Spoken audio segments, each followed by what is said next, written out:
The Blind Queen's Revenge, when love becomes poison. They said love would save her. They lied. Alara Vance, blind, dying, and utterly betrayed, stood in the rain with nowhere left to run. Her husband wanted her dead. Her sister wanted her fortune. And the poison they'd been feeding her for months was finally winning, but Alara wasn't done yet. This is the story of how a broken woman became a queen, how trust turned to steel, how the girl they buried alive clawed her way back to destroy them all. Stay until the end. Hit that like button. Drop your city in the comments. Let's begin. The first thing Alara noticed when she woke that morning was the taste. Metallic. Wrong. Like copper pennies dissolving on her tongue. She'd tasted it before, every morning for the past 3 months, but today it was stronger, sharper. It sat in her mouth like a threat she couldn't name, and her stomach twisted in response. Kael? Her voice came out scratchy, weak. She hated how small she sounded. No answer. Alara pushed herself upright in bed, her fingers brushing across the silk sheets until they found the edge of the mattress. The room felt empty. Cold. The kind of cold that had nothing to do with temperature. He'd left again. She told herself it didn't matter. Told herself he was busy with estate business, with the council, with the 100 responsibilities that came with being Lord of House Vance. But the lie sat heavy in her chest, right next to the poison she didn't know was there. Alara had been blind for 2 years. A fever had taken her sight when she was 19, and the world had folded into darkness so complete she sometimes forgot what light looked like. But she'd learned to navigate it, learned to read the texture of silence, the weight of a room, the small shifts in air that told her when she was alone. And right now she was very alone. Her maid, Celeste, arrived an hour later with breakfast. Alara heard the tray settle on the bedside table, heard the soft clink of porcelain against wood. "Good morning, my lady." Celeste's voice was gentle. It always was. Too gentle, maybe. Like Alara was something fragile that might shatter if handled roughly. "Morning," Alara murmured. She reached for the teacup, her fingers finding it with practiced ease. The warmth bled through the porcelain into her palms. "Lord Kael asked me to tell you he'll be back this evening," Celeste said. "He's meeting with the trade envoys from the northern provinces." "Of course he is." Celeste hesitated. Alara could feel it. The pause, the unspoken question hanging in the air. "Is there anything else you need, my lady?" "No, thank you." The door closed softly. Alara lifted the teacup to her lips. And that's when the vision hit. It wasn't sight, not exactly. It was something stranger, something that had started happening a few weeks ago. Flashes, impressions, images that burned themselves into her mind without warning, sharp and vivid and impossibly real. This one was brutal. She saw herself lying in bed, pale, still, dead. Kael stood over her body, his face blank. Beside him was Lyra, her stepsister, beautiful and cold, her hand resting possessively on his arm. "Finally," Lyra said. Her voice was silk and satisfaction. "I thought she'd never die." Kael's mouth twitched, not quite a smile, but close. "The poison took longer than expected. Does it matter? She's gone. The fortune is ours." Alara's hand shook so hard the teacup slipped from her fingers. It shattered on the floor, hot liquid spreading across the stone like blood. She couldn't breathe. Poison. The word echoed in her skull, louder than her heartbeat, louder than the ringing in her ears. They were killing her, her husband, her sister, the 2 people she trusted most in the world. That. Alara didn't move for a long time. She sat frozen on the edge of the bed, her bare feet inches from the broken porcelain, her mind racing in circles that led nowhere. It couldn't be real. Visions weren't real. They were just, what? Hallucinations? Fever dreams? But the taste in her mouth said otherwise. The exhaustion that had been creeping through her bones for months. The way her body felt like it was shutting down piece by piece. She pressed a hand to her stomach and felt the slight swell of nausea rise. How long had they been poisoning her? How much time did she have left? Celeste returned to clean up the broken cup. She didn't ask questions, just moved quietly around the room while Alara sat silent and shaking. When she was gone, Alara stood. Her legs felt weak, unsteady, but she forced herself to move. She needed answers, needed proof. She couldn't trust her visions. Not yet. But she could trust her ears. Bum. Elara found them as the East Wing study. She hadn't meant to. She'd been looking for Kael, following the faint sound of his voice through the halls, her fingertips trailing along the walls for balance. But when she reached the study door, she stopped. Because Lyra was with him, and they were laughing. She doesn't suspect a thing, Lyra said. Her voice was light, amused. Honestly, Kael, I'm almost impressed. You've played the doting husband so well. It's not difficult, Kael replied. She's blind. Half the time she doesn't even know I'm lying. Alara's breath caught. How much longer? Lyra asked. Dr. Marin says another month, maybe less. The doses have been increasing. Good. I'm tired of waiting. Once she's gone, we can finally be together properly. No more sneaking around. There was a pause. Then the sound of movement, footsteps crossing the room, fabric rustling. You're beautiful, Kael murmured. And you're mine, Lyra whispered back. The kiss that followed was audible, wet, deliberate. Alara's stomach heaved. She turned and walked away as quietly as she'd come, her hand pressed to her mouth to keep from screaming. She made it back to her room before she vomited. It was violent and sudden, her body rejecting everything, the tea, the truth, the last shreds of hope she'd been clinging to. She collapsed beside the basin, gasping, her whole body shaking. They were going to kill her. Not someday. Not eventually. Soon. And there was nothing she could do about it. Elara wiped her mouth with the back of her hand and forced herself to think. She had no allies. No family except the ones trying to murder her. Her father was dead. Her mother had remarried when Elara was 12, bringing Lyra and her cold, calculating stepmother into their lives. Her younger brother Finn had disappeared 6 months ago. Run off, everyone said, though Elara had never believed it. She had no money of her own. Everything was tied up in the estate, in Kael's name now that they were married. She had no sight, no strength, no time. But she had one thing: visions. The next vision came that night. Elara was lying in bed, staring into the darkness that was her constant companion when the world fractured again.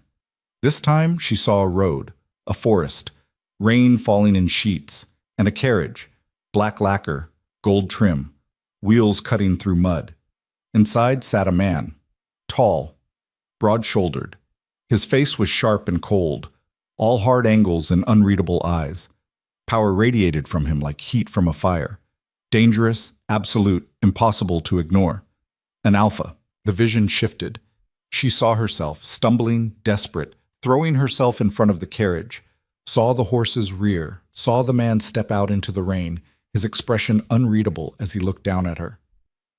Please, her future self whispered, help me. And then the vision ended. Elara lay still, her heart pounding. She didn't know who the man was, didn't know if the vision was real or just another trick of her dying mind. But it didn't matter, because right now it was the only chance she had. She planned it carefully. Elara had always been good at listening, at piecing together information from conversations she wasn't supposed to hear. Over the next 2 days, she mapped out Kael's schedule, Lyra's movements, the routines of the household staff. She packed nothing, couldn't risk it. Instead, she wore her warmest dress and hid a small knife in her boot, one of Finn's old blades, left behind when he disappeared. On the third night, when the house was quiet and the guards were changing shifts, Elara slipped out through the servants' entrance. The rain started almost immediately. It was cold and relentless, soaking through her dress within minutes. Elara didn't care. She kept moving, one hand trailing along the garden wall, her feet finding the path through memory and desperation. Behind her, she heard shouts. They'd discovered she was gone. Elara ran. She didn't know where she was going, didn't have a map or a plan beyond a way. The ground was slick beneath her feet, and twice she fell, mud and gravel tearing at her palms. But she got up, kept running. The forest swallowed her whole, trees pressed in from all sides, their branches catching at her hair and clothes. Elara's lungs burned, her legs screamed, but she didn't stop. Behind her, the shouts grew louder, closer. They were hunting her. Kael wouldn't let her go. Not alive, not with what she knew. Elara's foot caught on a root, and she went down hard, her head cracking against something solid. Pain exploded through her skull, white-hot and blinding. She lay there in the mud, gasping, the world spinning even though she couldn't see it. And then she heard it. Hooves, wheels, a carriage. Alara dragged herself to her feet and stumbled forward, her hands outstretched. She didn't know if this was the vision or just blind luck, didn't know if she was about to be saved or crushed. She threw herself into the road. The horses screamed. The carriage lurched to a stop, wheels skidding in the mud. Alara collapsed. Footsteps approached. Slow, deliberate. A voice cut through the rain, deep, cold, and absolutely in control. "What the hell do you think you're doing?" Alara looked up, even though she couldn't see him. Rain streamed down her face, mixing with blood from the cut on her temple. "Please," she whispered, "they're going to kill me." Silence. "Then, who are you?" "Alara Vance. I'm the daughter of House Vance. My husband and my sister are trying to murder me. I have nowhere else to go." Another pause, longer this time. "Get in," the man said finally. Strong hands gripped her arms and hauled her to her feet. Alara stumbled forward, was half lifted into the carriage. The door slammed shut behind her. The interior was warm and dry and smelled faintly of leather and smoke. Alara sagged against the seat, her whole body shaking. Across from her, the man spoke again. "I'm Darius Wolf, Alpha King of the Northern Territories." His voice was flat, uninflected. "And you just made this very complicated." Alara's breath hitched. She'd heard of him. Everyone had. Darius Wolf, ruthless, powerful, untouchable. A king who ruled with an iron fist and trusted no one. "I don't need your pity," she said, her voice steadier than she felt. "I need your protection, just until I can—" "Until you can what?" Darius interrupted. "Go back? They'll kill you the moment you set foot in that house." "I know." "Then what do you want?" Alara lifted her head, her blind eyes fixed on where she thought he was sitting. "I want revenge." The silence that followed was heavy. Darius didn't answer right away. The carriage started moving again, wheels creaking, rain drumming against the roof. When he finally spoke, his voice was low and considering. "Revenge is expensive. I'll pay whatever price you name." "You don't have anything to pay with. You said it yourself. You're a fugitive from your own house." "Then I'll owe you," Alara said. "A life debt. Whatever you want. Just help me destroy them." Bold words from someone who can't even see. Alara's jaw tightened. "I don't need to see to know what they've done, and I don't need sight to make them pay for it." Another pause. Then Darius laughed, short, sharp, humorless. "You've got fire," he said. "I'll give you that." "Is that a yes?" "It's a maybe. Tell me everything. Start from the beginning. And don't lie to me, Alara Vance. I'll know." So she did. She told him about the poison, the visions, the overheard conversation, the months of weakness and pain she'd attributed to illness, never suspecting the people she loved were the ones killing her. Darius listened without interrupting. When she finished, the carriage had gone quiet except for the rain. "Your visions," he said finally. "How reliable are they?" "I don't know. They started a few weeks ago, but everything I've seen so far has come true." "Show me." "What?" "You said you saw me in a vision. What did you see?" Alara hesitated. Then, "You. This carriage. Me throwing myself in front of it. You asking who I was." "And what happens next?" "I don't know. The vision ended." Darius made a thoughtful sound. "Convenient." "I'm not lying." "I didn't say you were." He shifted in his seat. "Here's my offer. You stay with me, under my protection. In exchange, you tell me everything your visions show you. If they're useful, if they prove to be real, I'll help you take down House Vance. And if they're not, then you're a mad woman I picked up in the rain and you'll be someone else's problem." It wasn't kind, wasn't comforting, but it was honest. Alara nodded. "Deal." "Good. Now sit back and rest. You look like death." She almost laughed, because that's exactly what she was supposed to be, dead. But instead she was here, alive, and burning with a purpose that felt sharper than any blade. Kyle and Lyra had made a mistake. They'd underestimated her, and Alara was going to make sure it was the last mistake they ever made. The journey to Darius's estate took 3 days. Alara spent most of it sleeping, or trying to. Her body was exhausted, wrung out from months of poison and the adrenaline crash of her escape. But every time she closed her eyes, she saw them. Kael's face, Lyra's smile, the way they'd laughed about her death like it was a joke. On the second day, the visions came back. This one was different, darker. She saw Finn, her younger brother, 16 and scared, locked in a cell somewhere cold and damp. His face was bruised, his wrists shackled. He was calling her name. Alara jerked awake, gasping. "What did you see?" Darius's voice cut through the darkness. She'd forgotten he was there, forgotten she wasn't alone. "My brother," she said, her voice shaking. "Finn, he's alive. They have him locked up somewhere." "Who?" "I don't know, but he's in danger." Darius was quiet for a moment. "Your family told everyone he ran away." "They lied. He wouldn't just leave. Her throat tightened. "He was the only one who didn't treat me like I was broken." "Then we'll find him." Alara's head snapped toward him. "What?" "If your visions are real and your brother is alive, then finding him proves it. And if it proves your visions are real, then I have a very valuable asset on my hands." "I'm not an asset," Alara said sharply.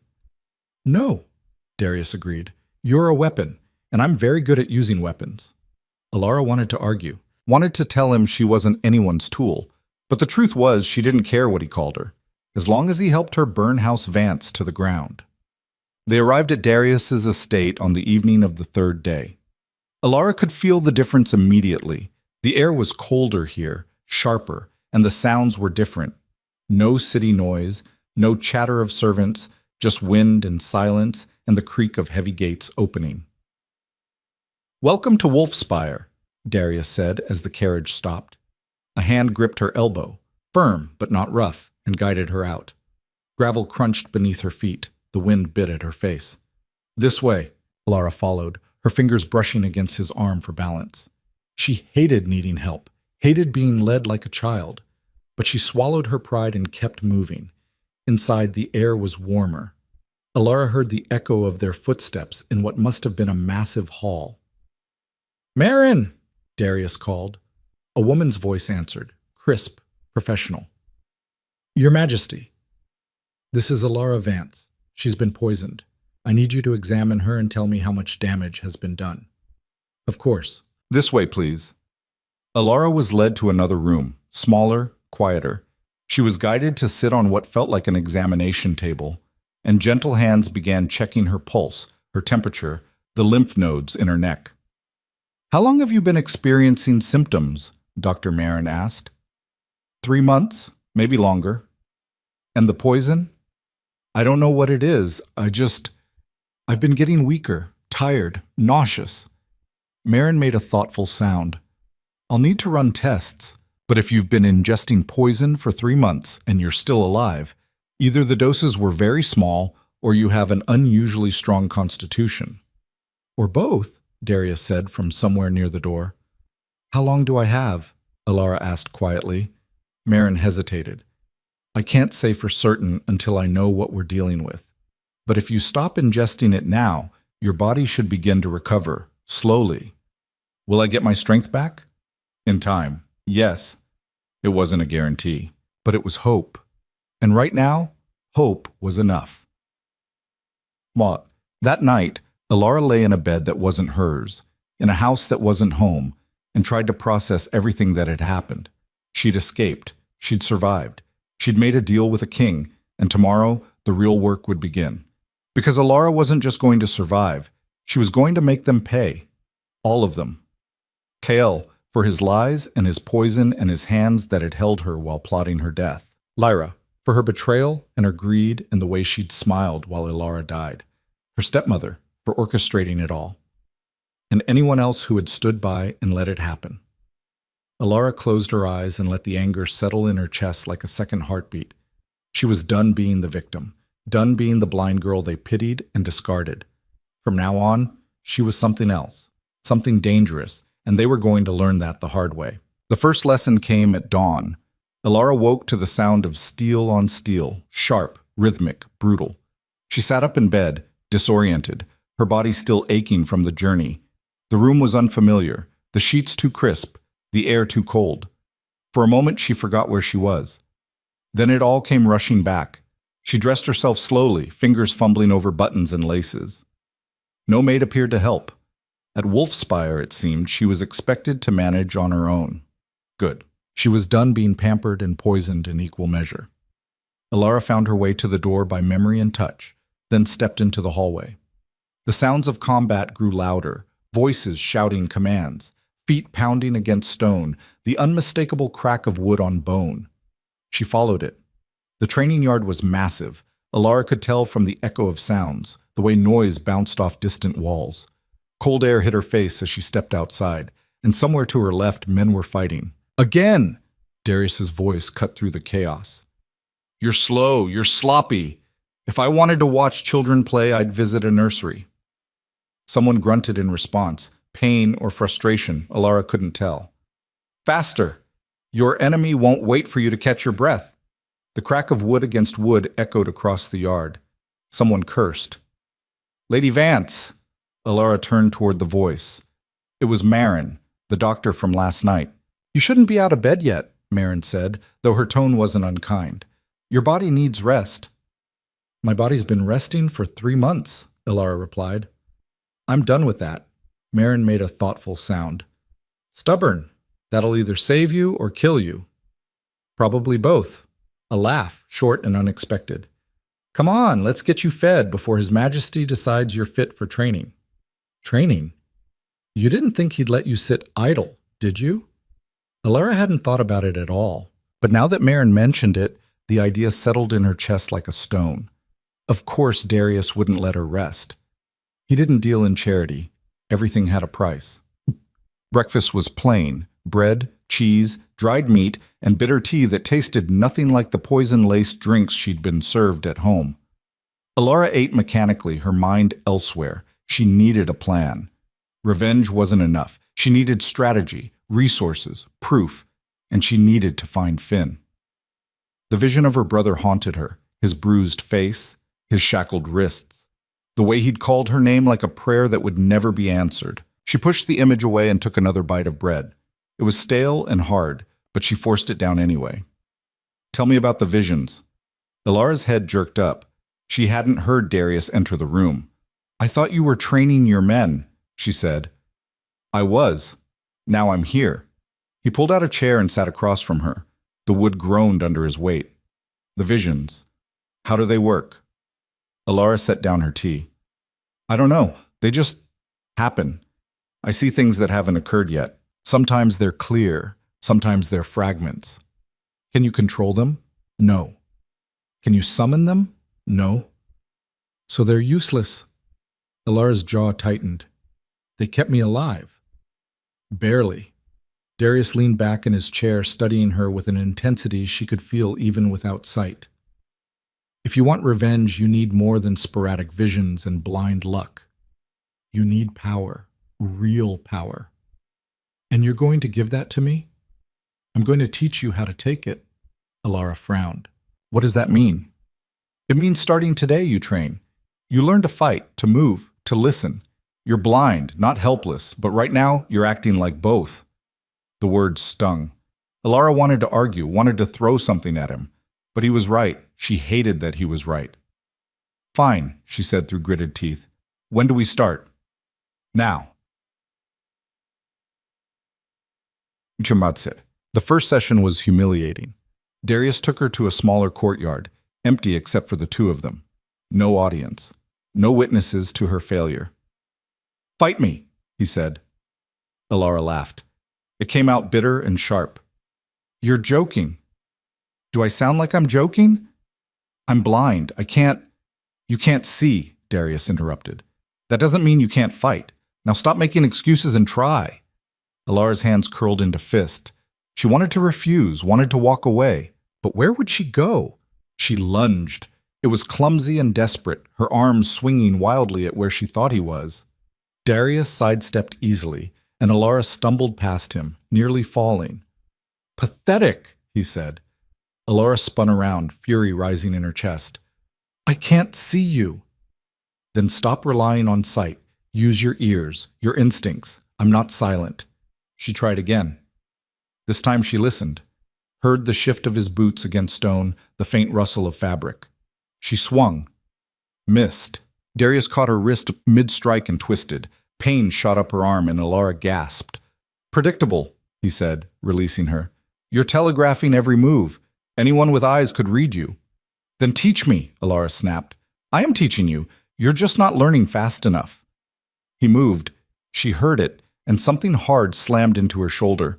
Alara staggered, her breath knocked loose. Again, Darius said. She came at him again and again and again. Each time he dodged or blocked or countered. Each time she ended up on the ground or gasping for air or nursing a new bruise. Her knees hit stone for the 5th time, and Alara stayed down, chest heaving. Get up, Darius said. I can't. You can. You're just choosing not to. I'm exhausted. You think Kyle will care if you're exhausted when he comes for you? Darius's voice was cold. You think your sister will show mercy because you're tired? Get up. Alara's hands balled into fists. She pushed herself to her feet, legs shaking. Good. Now hit me. She swung. He blocked. Harder. She swung again, missed again. You're holding back. Why? I'm not. You are.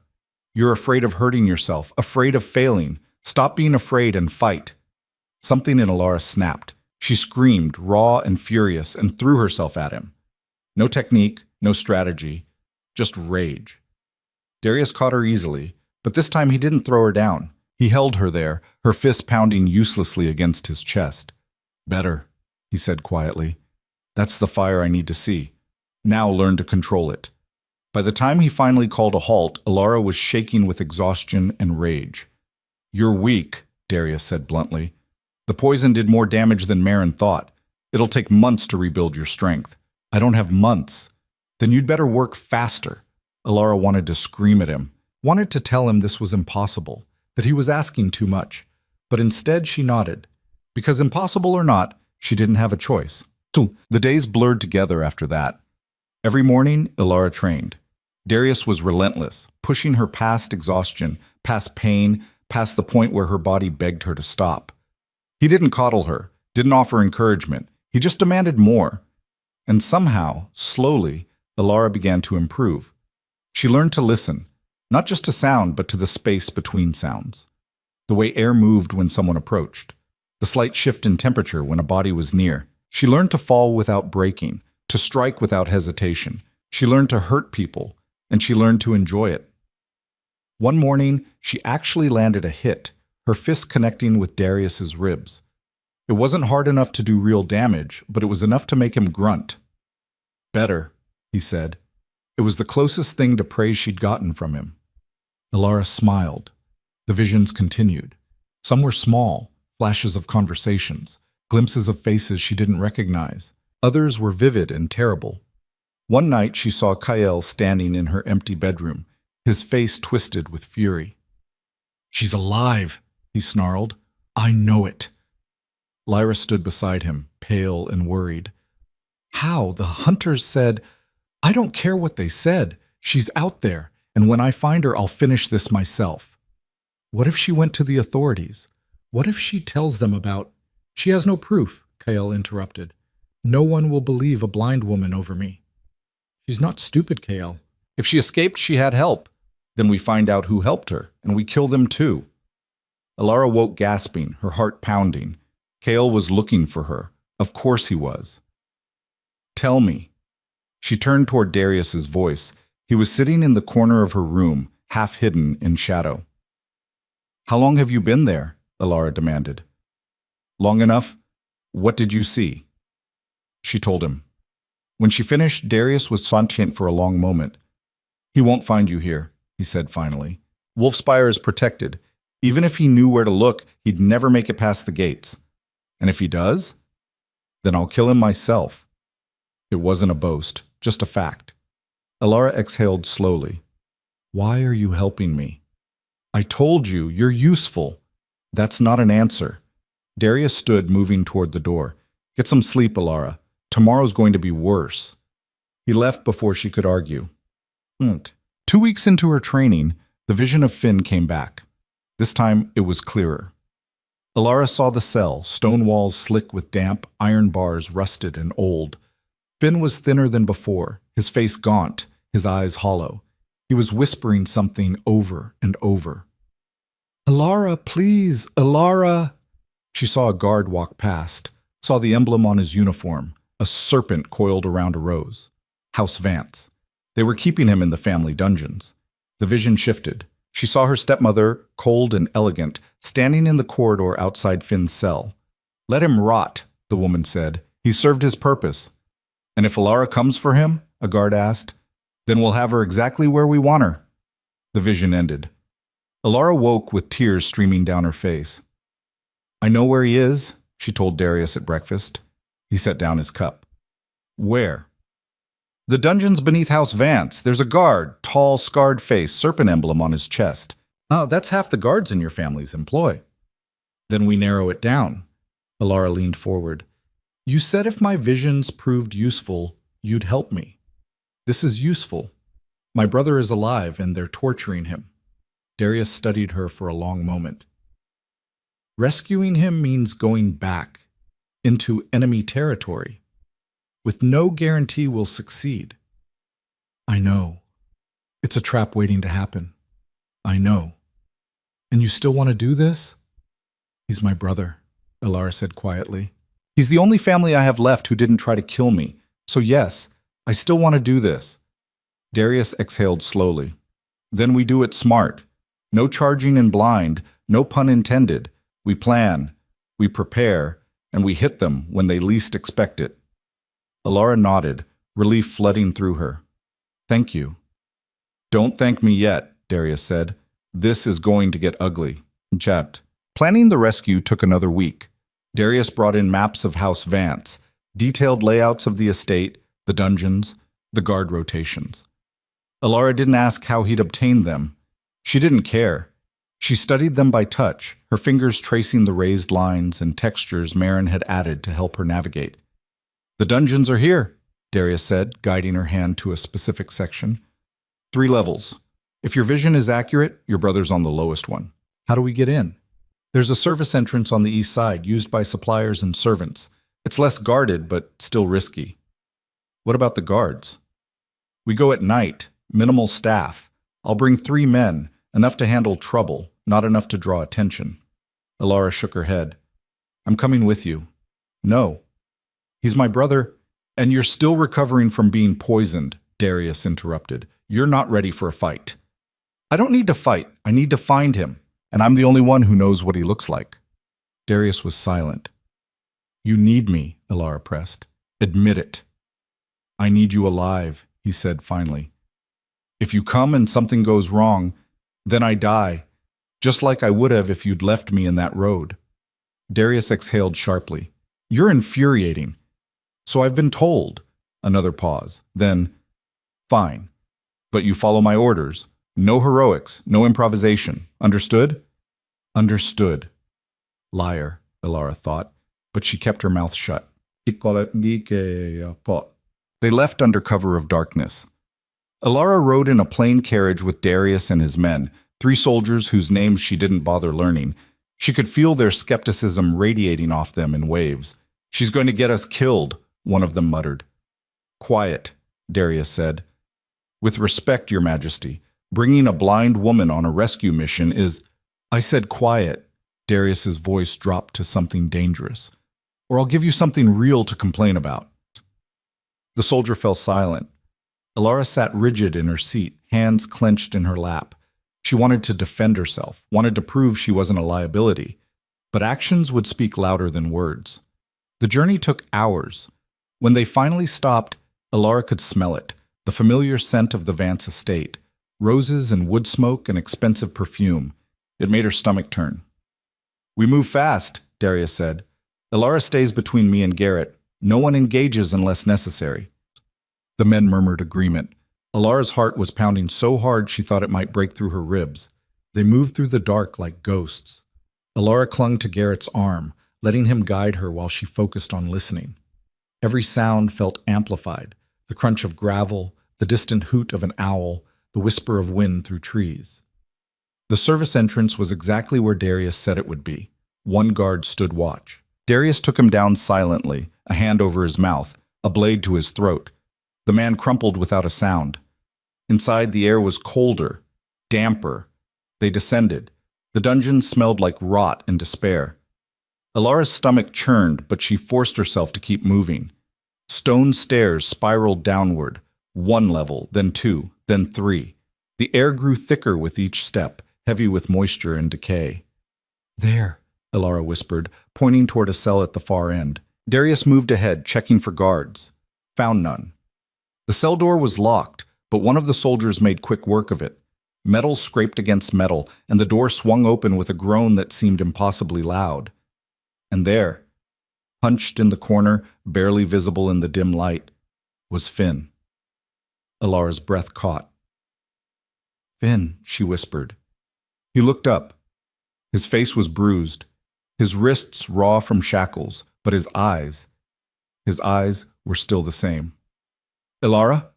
His voice cracked. You're dead. They said..." "I'm not dead." She moved forward, her hands finding his face, his shoulders. He was real, solid, alive. "I'm here. I'm getting you out." Tears streamed down his cheeks. "How?" "Later." "Can you walk?" "I think so." Darius cut through the shackles with a single strike. Finn stumbled to his feet, leaning heavily on Alara. "Let's move," Darius said. They made it halfway up the stairs before the alarm bells started ringing. The sound was deafening, metal clanging against metal, echoing through the dungeons like thunder. "Run!" Darius barked. Alara dragged Finn forward, her heart in her throat. Behind them, she heard shouts, guards pouring into the dungeons. "Intruders! East Wing! Sound the bells! Wake the house!" They burst through the service entrance into the night. Horses were waiting, already saddled. "Get on!" Darius shouted. Alara hauled Finn onto a horse, then climbed up behind him. Garrett pulled her up roughly, and they were moving, galloping through the dark, the estate shrinking behind them. Arrows whistled past. One grazed Alara's arm, and she gasped, pain blooming hot and sharp. "Don't stop!" Darius roared. They didn't. They rode until the estate was nothing but a distant glow on the horizon, until the only sound was hooves and heavy breathing. When they finally slowed, Alara was shaking so hard she could barely hold on. But Finn was alive. They'd done it. Autokos, Ota. Back at Wolfspire, Marin took one look at Finn and immediately ushered him to the infirmary. Alara wanted to follow, but Darius caught her arm. "Not yet. Let Marin work. He's my brother, and he'll still be your brother in an hour. Right now you need to tell me what the hell just happened." Alara frowned. "What do you mean?" "The alarm," Darius said. "It went off too fast. We were careful. No one should have known we were there. Maybe a guard saw us. Maybe." But Darius didn't sound convinced. He released her arm and walked away, leaving Alara standing alone in the dark. A chill ran down her spine. Someone had known they were coming, which meant someone at Wolfspire had talked. The next morning, Finn was awake. Alara sat beside his bed, her hand gripping his. "I thought you were dead," he said quietly. "They told me you were dead." "Who told you?" "Stepmother, Lyra, Kyle, all of them." His voice shook. "They locked me down there and said if I ever tried to escape, they'd kill you, so I stayed. I stayed because I thought, it's okay," Alara whispered. "You're safe now." "Am I?" Finn's hand tightened around hers. "Alara, they're not going to stop. Kyle won't stop. Not until you're..." "I know." Alara's voice hardened. "That's why I'm going to destroy him first." Finn was quiet for a long moment. Then, "How?" "I don't know yet, but I'll figure it out." "You're different," Finn said. "You sound angrier." "I am angrier." "Good. You should be." Alara smiled faintly. It felt strange on her face, like a muscle she'd forgotten how to use. "Tell me what happened," she said. "Why did they lock you up?" Finn exhaled slowly. "I overheard them, stepmother and KL. They were talking about the poison, about how long it would take to kill you. I confronted them, told them I'd go to the authorities. And? Kael laughed, said no one would believe a 16-year-old boy over a noble lord. Then stepmother had me arrested, told everyone I'd stolen from the family coffers and run away in shame. Rage burned hot in Alara's chest. How long were you down there? 6 months. Maybe more. I lost track. 6 months. While Alara had been dying slowly upstairs, her brother had been rotting in a cell below. I'm going to make them pay, Alara said quietly. All of them. I'll help you, Finn said. Whatever you need. Right now, I need you to rest. Get your strength back. And then? Then we burn House Vance to the ground. That night, another vision came. This one was the worst yet. Alara saw herself standing in a great hall surrounded by nobles and courtiers. Kael was there, his face twisted with rage. Lyra stood beside him, pale and trembling, and on the floor between them lay a body. Darius. Blood pooled beneath him, dark and spreading. His eyes were open but empty. Alara screamed, tried to run to him, but her legs wouldn't move. Kael smiled. Did you really think you could win? The vision shattered. Alara woke gasping, her whole body drenched in sweat. She found Darius in his study, poring over maps by candlelight. I saw you die, she said without preamble. Darius looked up. When? I don't know. Soon. Kael was there, and Lyra, and... Her voice broke. There was so much blood. Darius set down his quill. How did it happen? I don't know. The vision ended before... Then we prepare for every possibility. He stood, moving toward her. Your visions aren't prophecies, Alara. They're warnings, and warnings can be heeded. What if we can't stop it? Then we make sure I take him down with me. It wasn't comforting, but it was something. Alara nodded slowly. There's a traitor. Someone told them we were coming for Finn. I know. Do you know who? Not yet, but I will. His voice was cold, final. Whoever the traitor was, they were already dead. They just didn't know it yet. The breakthrough came 3 days later. One of Darius's soldiers, a man named Corvin, was found dead in his quarters, poisoned. On his desk was a letter, half-written, addressed to House Vance. Darius burned it without reading the rest. There may be others, he said to Alara that night. I'm tightening security. No one comes in or out without my knowledge. Do you trust anyone? No. Alara almost laughed. Not even me. Darius turned to look at her. In the firelight, his face was all sharp angles and shadow. You're the only one I trust, he said quietly, because you have everything to lose. It was the closest thing to a compliment he'd ever given her, and it terrified her, because Darius Wolf didn't trust easily, which meant if she failed him, if her visions proved false, if her revenge fell apart, she'd lose the only ally she had. Alara swallowed hard. I won't let you down. See that you don't. He left her standing by the fire, her heart pounding and her mind racing. The next morning brought another vision, this one sharper, more immediate. She saw Kael in a council chamber, surrounded by other nobles. He was speaking, his voice smooth and convincing. The Alpha King harbors my wife, he said. A woman who has committed treason against House Vance. I demand her return. An older man, gray-haired and stern, shook his head. Without proof, Lord Vance, we cannot compel... I have proof. Kael produced a document. Her own brother's testimony. He confessed to her crimes before he fled. The vision ended. Alara's blood ran cold. They were going to use Finn against her. Somehow, they'd forge his testimony. Make it look like he'd accused her of treason.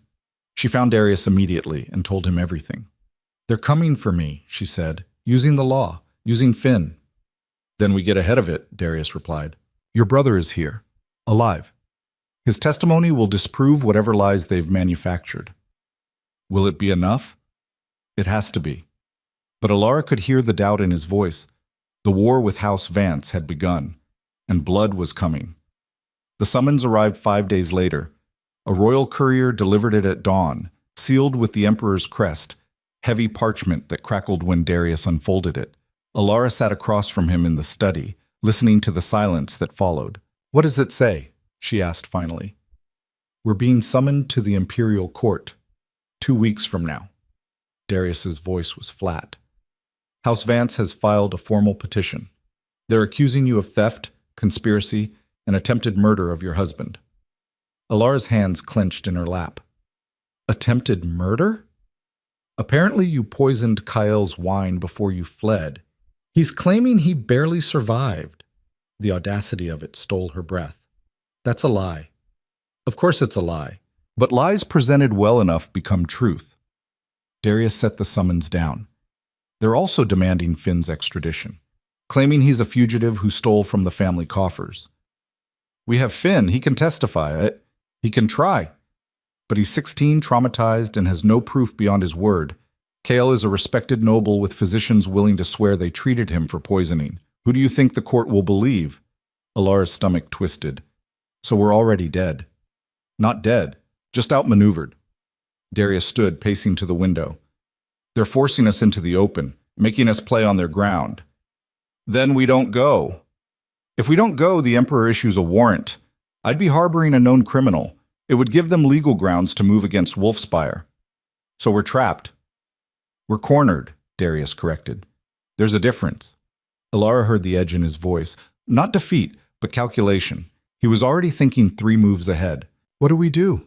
She asked. We go. But we don't go defenseless. He turned back toward her. Your visions.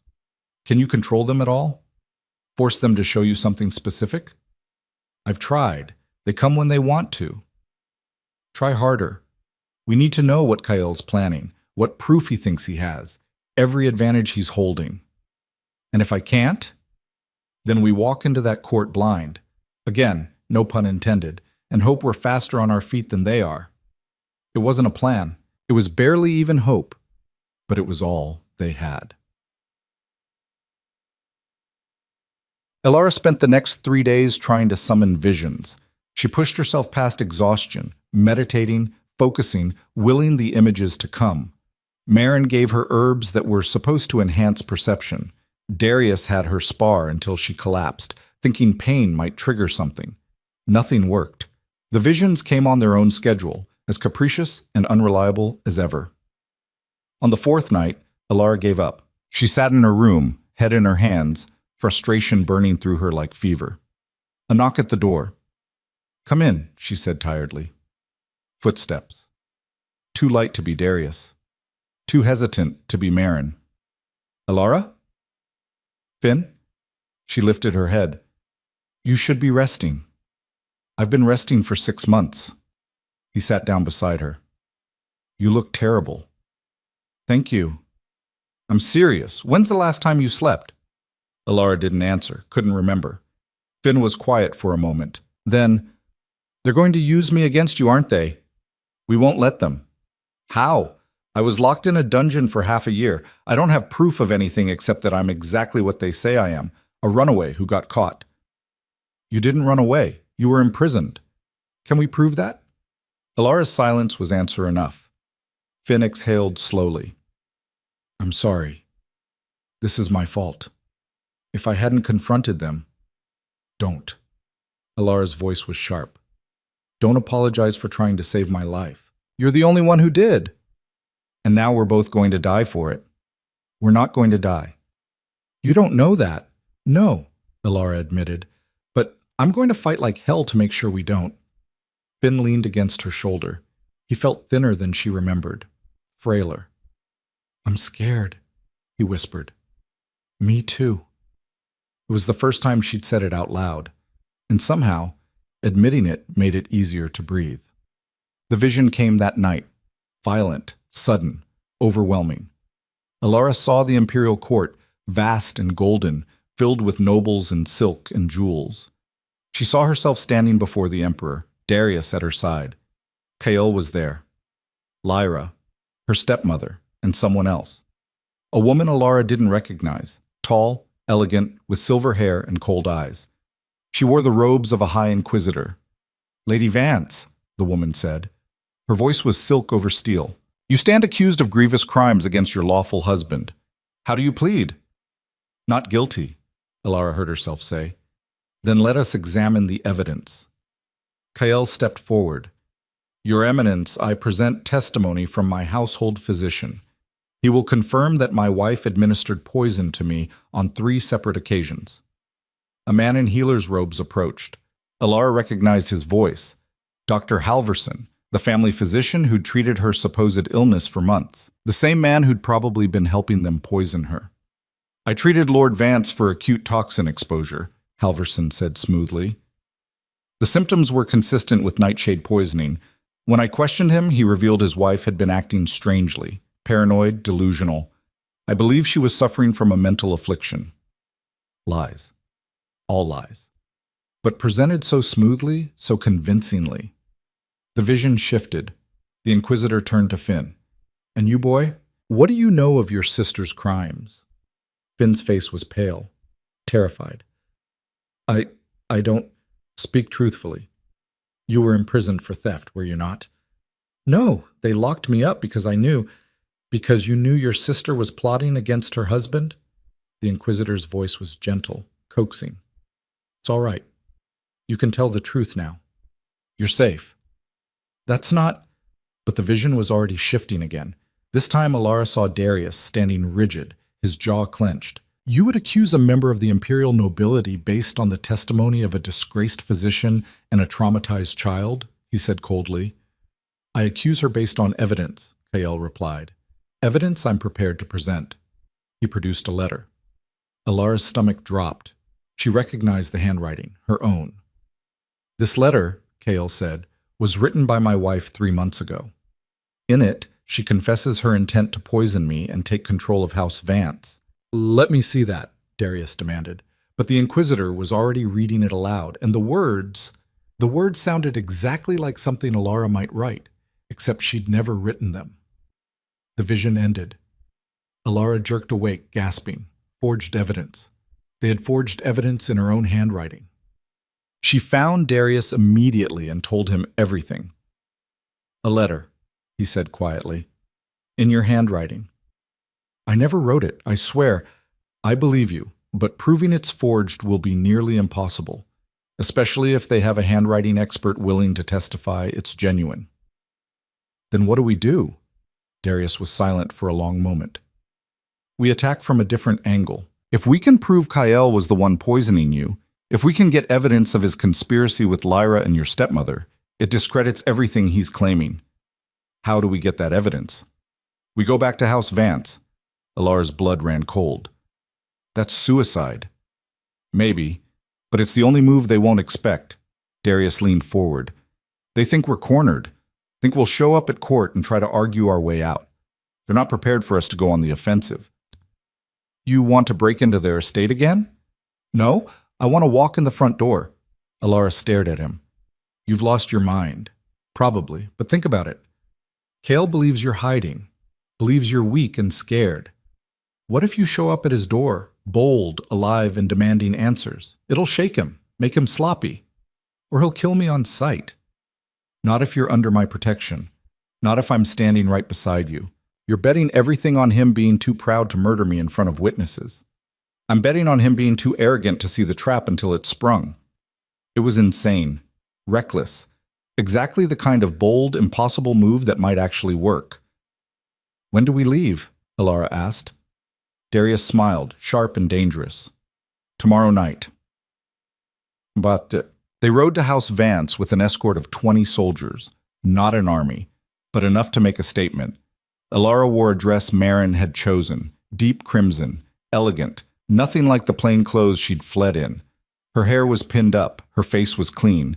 She looked like nobility, like someone who belonged. Remember, Darius said as they approached the gates, you're not here to beg, you're here to accuse. Make him defend himself. And if he doesn't take the bait, he will. Men like Kael can't resist defending their honor. The gates of House Vance loomed ahead, tall and familiar and suffocating. Alara's heart was pounding so hard she thought it might burst. Guards stopped them at the entrance. State your business, one demanded. Tell Lord Kael that his wife has come home, Darius said, and that the Alpha King demands an audience. The guard hesitated, then disappeared inside. Minutes crawled past. Finally, the gates opened. They were led through the gardens, past roses Alara had once loved, past fountains she'd trailed her fingers through when she could still see. Every step felt like walking into her own grave. Kael was waiting in the main hall. Alara could hear it in the sudden silence, the way conversation stopped, the way footsteps froze. She couldn't see the faces staring at her, but she could feel them. Shocked, scandalized, horrified. The dead wife had returned. Alara. Kael's voice was smooth. Too smooth. What a surprise. Is it? Alara kept her chin up, her voice steady. You've been searching for me, haven't you? Searching for my wife? Of course. I've been worried sick. Liar. The word fell like a stone into water. Gasps rippled through the room. I know what you did, Alara continued. I know about the poison, about Lyra, about Finn locked in your dungeons for months. You're unwell, Kael said, his voice taking on a patronizing edge. Doctor, Halverson warned me you were suffering delusions. The only delusion was thinking you ever loved me. Alara, please, you're embarrassing yourself. Am I? She took a step forward. Or am I embarrassing you? Darius's hand touched her elbow, a warning. Don't push too hard, not yet. But Alara was done being careful. You tried to kill me, she said clearly. You and Lyra poisoned me for months. And when that wasn't fast enough, you planned to finish me off and take my inheritance. These are serious accusations, Kael said. His voice was still calm, but Alara could hear the tension underneath. Do you have proof? I have my brother, alive, despite your claims that he ran away. Your brother is a thief. My brother is a witness, and he's going to tell the Imperial Court exactly what you did. Finally, she heard it. The crack in Kael's composure. You don't know what you're doing, he said quietly. Don't I? You think the Alpha King will protect you forever? You think anyone will believe a blind woman over me? I think they'll believe evidence, Darius cut in, which is why we're here to collect it. Kael laughed. You have no authority here. Actually, I do. As an Alpha King summoned to Imperial Court, I have the right to investigate crimes that fall under my jurisdiction. Your wife is currently under my protection, which makes her my jurisdiction. It was a legal stretch, barely within the bounds of Imperial law, but it was enough to make Kael hesitate. You can't just, I can, and I am. Now, we can do this cooperatively, or we can do this with Imperial guards. Your choice. The silence that followed was suffocating. Finally, Kael spoke. Fine. Search whatever you want. You won't find anything. Because he'd already hidden it, or destroyed it. Alara knew that, but she also knew something Kael didn't. She knew where to look. The vision had shown her, not clearly, not perfectly, but enough. A study on the 3rd floor. A locked drawer in Kael's desk. Papers hidden beneath a false bottom. Correspondence between Kael and Lyra. Records of poison purchases. Dr. Halverson's notes on dosages. Everything they needed. Darius's men searched the house methodically. Alara waited in the main hall, listening to doors open and close, to Kael's increasingly agitated pacing. This is a waste of time, he muttered. Then you have nothing to worry about, Alara replied. Footsteps on the stairs. Running. One of Darius's soldiers appeared. Your Majesty, we found something. Kael went very still. They brought the papers down, a stack of letters, receipts, physician's notes. Darius read through them quickly, his expression darkening. Well, he said quietly, this is damning. Those are forgeries, Kael said immediately. Are they?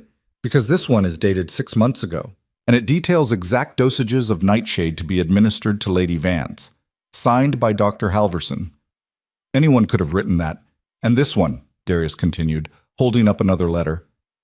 From Lyra to you, discussing how to dispose of Alara's body once the poison finished its work. The room had gone deathly silent. Alara's hands were shaking. She forced them still. Where's Lyra? She asked quietly. She's not here, Kael said. Where? Where's my sister?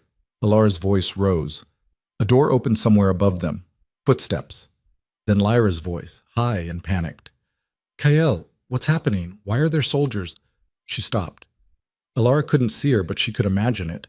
Lyra frozen at the top of the stairs, staring down at the ghost she thought was dead. Hello, Lyra, Alara said softly. You're alive. Yes, disappointing, isn't it? This is a mistake, Lyra said quickly. Kael, tell them, shut up, Kael snapped. Too late. The panic in Lyra's voice had already sealed it. Darius folded the letters carefully. Lord Kael Vance, Lady Lyra Vance, you're both under arrest for attempted murder and conspiracy. You'll be held until the Imperial Court convenes. You can't arrest me, Kael snarled. I'm a noble, and I'm an Alpha King. Watch me. Guards moved forward. Kael lunged, not at them, but at Alara. Darius was faster. He stepped between them, his hand catching Kael's wrist mid-swing. The crack of bone was audible. Kael screamed. Touch her again, Darius said quietly, and I'll do worse than break your wrist. Alara stood frozen, her heart pounding. She'd done it. They'd actually done it. But the victory was short-lived, because that night, another vision came. Alara saw the Imperial Court again, saw herself standing before the Inquisitor, but this time there was someone else, her stepmother. The woman stood calm and composed, her hands folded elegantly. When she spoke, her voice was smooth as silk. Your Eminence, I'm afraid my daughter and son-in-law have been falsely accused. The evidence against them was planted by Lady Alara herself, with the help of the Alpha King. That's absurd, Darius said in the vision. Is it? Lady Alara has been living under your roof for weeks. She's had ample time to forge documents, to create false testimony. And you, Your Majesty, you have a vested interest in discrediting House Vance. We all know about the trade disputes between our houses. The Inquisitor's expression didn't change. Continue. I believe Lady Alara orchestrated this entire scheme. The alleged poisoning, her brother's supposed imprisonment, all of it designed to seize control of House Vance's assets with the Alpha King's help. And what proof do you have of this? The stepmother smiled. I have a witness, someone who saw Lady Alara and the Alpha King conspiring together, someone willing to testify under oath. A figure stepped forward, Dr. Marin. Alara's blood ran cold. I'm sorry, Marin said in the vision, her voice soft, but I can't lie for you anymore. The vision shattered. Alara woke gasping, her whole body shaking. Marin, the woman who'd saved her life, the woman she'd trusted, was going to betray her. She confronted Marin at dawn. Is it true? Alara demanded. Are you working for them? Marin looked up from her workbench, startled. What are you talking about? I saw you, in a vision, testifying against me at the Imperial Court. Marin went very still. I'm not... Alara, I would never... Then why did I see it? I don't know. Your visions aren't always... They've been right about everything else. Not everything, Marin said quietly. You saw Darius die, remember? And he's still alive. Alara faltered. That was true. The vision of Darius bleeding out on the floor hadn't come to pass. Yet. I'm not your enemy, Marin said. I swear on my life. Then swear on something that matters more. Marin flinched. You don't trust me. I don't trust anyone. Alara's voice broke. I can't afford to. Silence stretched between them. Finally, Marin spoke. If I were going to betray you, I would have done it already. I've had dozens of chances, but I'm still here, still helping you. Why?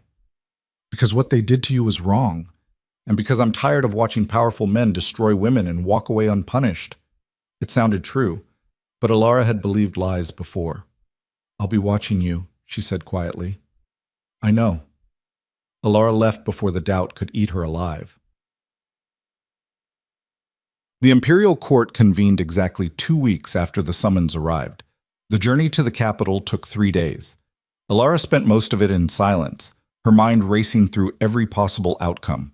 Darius had assured her they had enough evidence, that Kael's guilt was undeniable, but evidence could be twisted, witnesses could be bought. And her stepmother was the kind of woman who always had a contingency plan. The Imperial Palace was overwhelming, even for someone who couldn't see it. Elara could feel the space vast and echoing, could smell the incense and expensive perfume, could hear the whispers that followed her like ghosts. The blind wife who came back from the dead. The trial began at noon. Elara stood before the emperor, an old man whose voice was surprisingly strong, and the High Inquisitor, the silver-haired woman from her vision. Kael and Lyra were there, flanked by guards. Her stepmother sat in the gallery, serene and untouchable. "Lady Elara Vance," the Inquisitor began, "you stand accused of poisoning your husband, conspiring against House Vance, and forging evidence to support false claims. How do you plead?" "Not guilty, Your Eminence." "And you, Lord Vance? How do you answer Lady Elara's counter-accusations?" "Not guilty," Kael said smoothly. "My wife is unwell. She's been suffering delusions for months. I have medical testimony to support this." "Then let us hear it." Dr. Halverson stepped forward. Elara's hands clenched. This was it, the moment everything would fall apart or come together. "I treated Lady Vance for several months," Halverson said. "She exhibited signs of paranoia, hallucinations, and irrational behavior. I believe she was suffering from a mental affliction, possibly brought on by the trauma of losing her sight." "And the poison?" the Inquisitor asked. "I found no evidence of poisoning in Lady Vance. However, I did treat Lord Vance for toxin exposure on 3 occasions." Murmurs rippled through the court. "Administered by his wife?" the Inquisitor pressed. Halverson hesitated. "I cannot say with certainty." "Cannot? Or will not?" "I can only report what I observed." Darius stood. "Your Eminence, I'd like to submit evidence." He presented the letters they'd found, the correspondence between Kael and Lyra, the poison receipts, Halverson's own notes on dosages. The court fell silent as the Inquisitor read. When she looked up, her expression was cold. "Dr. Halverson, are these your notes?" Halverson's face went pale. Those are... Answer the question." "Yes, but... And this letter? The one discussing exact dosages of nightshade to be administered to Lady Vance? It was theoretical. Theoretical." The Inquisitor's voice could have frozen fire. "You theoretically planned to poison a noblewoman? No! I was forced..." "By whom?" Halverson's mouth opened, closed. He looked at Kael. Kael's expression was murderous. "By Lord Vance," Halverson whispered finally. "He threatened my family, said if I didn't help, he'd..." "Liar!" Kael roared. "You lying piece of..." "Silence," the Inquisitor commanded. But Kael was already moving. He lunged at Halverson, hands outstretched. Guards grabbed him, dragged him back. And in the chaos, Elara heard it. Her stepmother's voice, soft and poisonous. "Kael, you fool." Because Kael's outburst had just destroyed any credibility he had left. The trial continued for another hour, but the outcome was already decided. Kael and Lyra were found guilty, sentenced to imprisonment and forfeiture of all assets. House Vance was dissolved. Elara stood in the center of the courtroom, listening to the judgment, and felt nothing. No triumph, no satisfaction, just emptiness. She'd won, but it felt like losing. Darius found her afterward, standing alone in a corridor. "You did it," he said quietly. "Did I?" "Kael's finished. Lyra's finished. Your stepmother will be investigated next. And Finn?" "Exonerated, free." Elara nodded slowly. She should feel relieved, should feel vindicated. Instead, she just felt tired. "There's something else," Darius said. Elara turned toward him. "What?" "The Emperor wants to speak with you, privately." Her stomach dropped. "Why?" "I don't know. But when the Emperor summons you, you go, Shem." The Emperor received her in a small chamber, intimate, quiet, away from the chaos of the court. Elara knelt when instructed, her heart pounding. "Rise, Lady Vance." She stood. "You've caused quite a stir," the Emperor said. His voice was warm, almost amused. "A blind woman, bringing down one of the oldest noble houses in the Empire. Impressive." "I only sought justice, Your Majesty." "Justice." He seemed to taste the word. "Tell me, What do you plan to do now? Alara hadn't thought that far ahead. I don't know, Your Majesty. House Vance's assets are forfeit. That includes substantial land holdings, trade contracts, and a fortune in gold. As the wronged party, you have a legal claim to all of it. Alara's breath caught. I don't want their money. Don't be foolish. Money is power, and you're going to need power for what comes next. What comes next?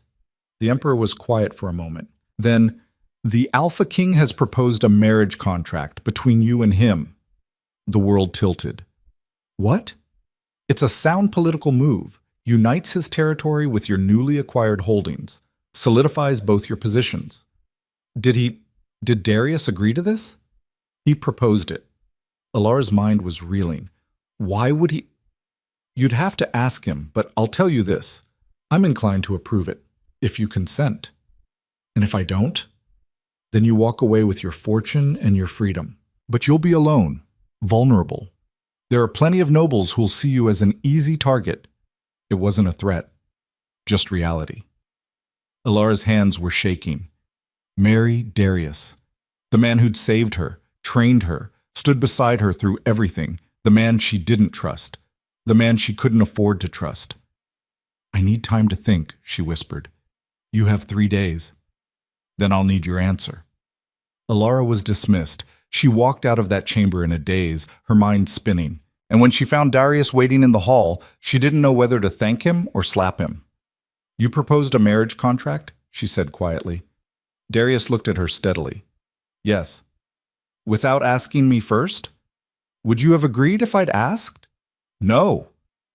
Exactly. He stepped closer. Alara, whether you like it or not, you're a target now. Wealthy, alone, and blind. Every ambitious noble in the empire will be circling you within a month. So you're protecting me again. I'm offering you a partnership, one where we both benefit. That's not a marriage. That's a business arrangement. Most marriages are. Alara wanted to scream at him, wanted to tell him he had no right. But he did have a right, because without him, she'd be dead. I need time to think, she said finally. 3 days. I know. And if I say no? Darius was silent for a long moment. Then I respect your decision, and we part ways. Just like that? Just like that. He walked away, leaving Alara standing alone in the corridor. And for the first time since this nightmare began, she had no idea what to do next. Alara spent that first night alone, pacing her chambers until her feet ached. Marriage, to Darius. The idea felt impossible and inevitable at the same time, like standing at the edge of a cliff, knowing the only way forward was to jump. She'd never wanted this. Never wanted to belong to anyone again after Kael. The thought of binding herself to another man, even one who'd saved her life, made her skin crawl. But Darius was right about one thing. Alone, she was vulnerable. Wealthy and blind and female in a world that saw all three as weaknesses to exploit. A knock interrupted her thoughts. Come in, she said tiredly. Footsteps. Light and familiar. Finn. Her brother crossed the room and sat beside her. You look like you haven't slept. I haven't. Because of the marriage proposal. Word traveled fast. You heard about that? Everyone's heard about that. The servants won't stop whispering. Finn paused. Are you going to say yes? I don't know. Do you trust him? Alara laughed bitterly. No, but I don't trust anyone. That's not true. You trust me. You're different. How? You never tried to use me. Finn was quiet for a moment. Darius could have left you in that road, could have turned you over to Kael a dozen times. He didn't. Because I'm useful to him. Maybe. Or maybe he actually gives a damn. Alara shook her head. Men like Darius don't give a damn about anyone except themselves. Men like Kael, you mean? The correction stung because it was accurate. She'd been so hurt by Kael's betrayal that she'd started seeing every man through that same poisoned lens. But Darius wasn't Kael. He was cold, calculating, and ruthless, but he'd never lied to her. Never pretended to be something he wasn't. That had to count for something. What do you think I should do? Alara asked quietly. Finn took her hand. I think you should do whatever makes you feel safest. And if that's saying no and walking away, then walk away. You've earned that right. And if I say yes, then you make sure it's on your terms, not his, not the Emperor's, yours. Alara squeezed his hand. When did you get so wise? 6 months in a dungeon gives you a lot of time to think. They sat together in silence until the candles burned low. And slowly, painfully, Alara began to see a path forward. Not the one she wanted, but the one she needed. She found Darius the next morning in the palace training yard. He was sparring with one of his soldiers, brutal, efficient movements that spoke of decades of practice. Alara listened to the rhythm of it, the clash of steel, the grunt of effort. When they finished, Darius dismissed the soldier and turned toward her. You've made a decision, he said. Not a question. I have conditions, Alara replied. Of course you do. First, this is a political alliance, nothing more. I won't share your bed unless I choose to. Agreed. The speed of his answer surprised her. Just like that? I'm not interested in forcing myself on an unwilling wife. That's Kael's game, not mine. Alara's shoulders relaxed slightly. Second, I want full access to House Vance's assets, not as your property, as mine, separately held. The lawyers won't like that. I don't care what the lawyers like. That's my condition. Darius was quiet for a moment. Then, agreed. Anything else? Third, Finn comes with us, to Wolfspire. And you treat him like family, not a prisoner or a burden. He's your brother. He was always going to come with us. And fourth, Alara took a breath. If I ever want to leave, you let me go. No arguments, no legal battles. You just let me go. This time the silence stretched longer. That's a dangerous condition, Darius said finally. It gives you all the power. Good, because I've spent too long being powerless. And if I refuse, then I refuse your proposal. And we both lose. Darius exhaled slowly. You drive a hard bargain. I learned from the best. Flattery won't change my answer. What is your answer? Yes, Darius said quietly. To all of it, on one condition of my own. Alara tensed. Which is? You give this a real chance. Not forever, just a chance. Don't walk in already planning your exit. It was fair, more than fair, actually. All right, Alara said, I can do that. Then we have a deal. He held out his hand. Alara found it, her fingers closing around his. The handshake felt like a contract written in something more permanent than ink. I'll inform the Emperor, Darius said. Wait. Alara's grip tightened. There's something else. Something I need to know. What? Why did you propose this, really? Not the political reasons. The real reason.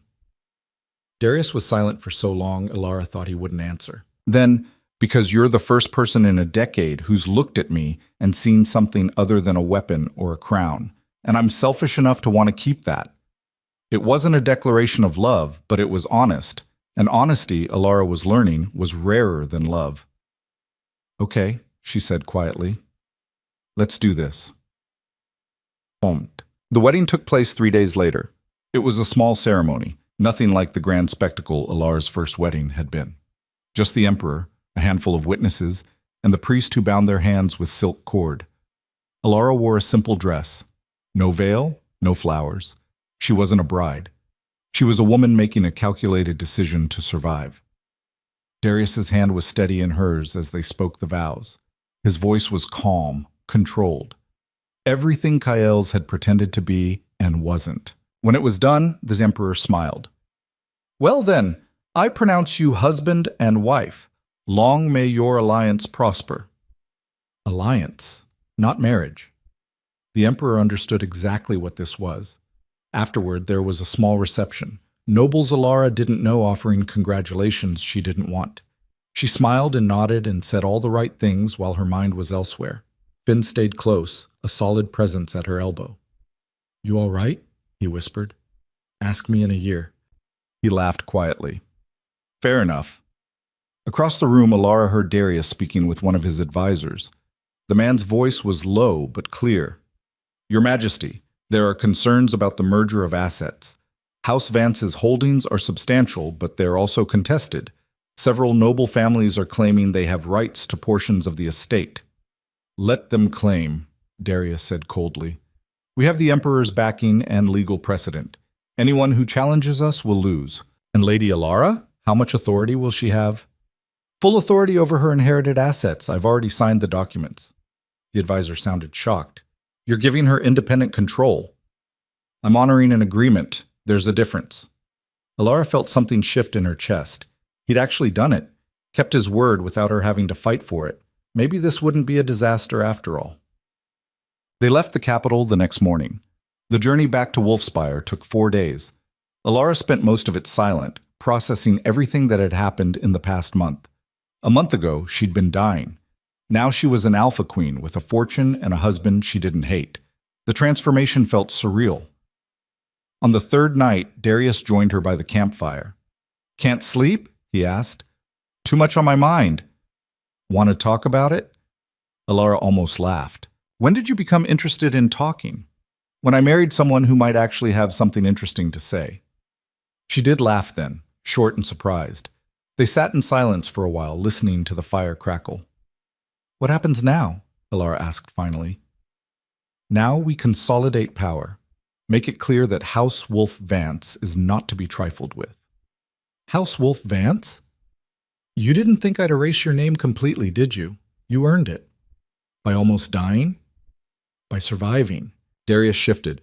Most people in your position would have given up, accepted their fate. You didn't. I was too angry to give up.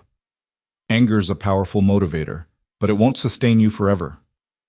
What will? That's what you need to figure out. Alara turned toward him. What sustains you? Darius was quiet for a long moment. Duty. Responsibility. The knowledge that if I fail, thousands of people suffer. That sounds exhausting. It is. Do you ever want to just walk away from it all? Every day. But you don't. No, because walking away would make me a coward, and I've worked too hard to be anything else. Alara understood that. The need to prove yourself, to be more than what people expected. I'm glad you didn't leave me in that road, she said quietly. So am I. It was the closest thing to sentiment Darius had ever offered. Alara decided not to push for more. They arrived at Wolfspire to chaos. Messengers were waiting with reports of attacks on the border, raiders targeting supply caravans, villages burned. When did this start? Darius demanded. 3 days ago, Your Majesty. We sent word to the capital, but I was getting married. Darius's jaw tightened. How many dead? 15 so far, mostly guards and merchants. And the raiders? Unknown origin. They're not wearing any identifiable markers. But Alara knew. She knew before the vision even came. That night, it hit her like a hammer. She saw her stepmother, still free, still untouchable, meeting with a scarred man in a dark room. Burn his holdings, the stepmother said. Make him regret taking everything from my family. And the girl? If she dies in the chaos, so be it. I'll mourn appropriately. The vision ended. Alara found Darius immediately. It's my stepmother, she said. She's behind the attacks. Darius didn't question it. You're sure? I saw her, hiring the raiders, targeting your territory. Our territory, Darius corrected. You're Lady Wolf now. What happens to Wolfspire happens to you. The weight of that settled on Alara's shoulders. People were dying because of her, because her stepmother wanted revenge. We need to stop her, Alara said. The Emperor cleared her of wrongdoing. We have no legal grounds to arrest her.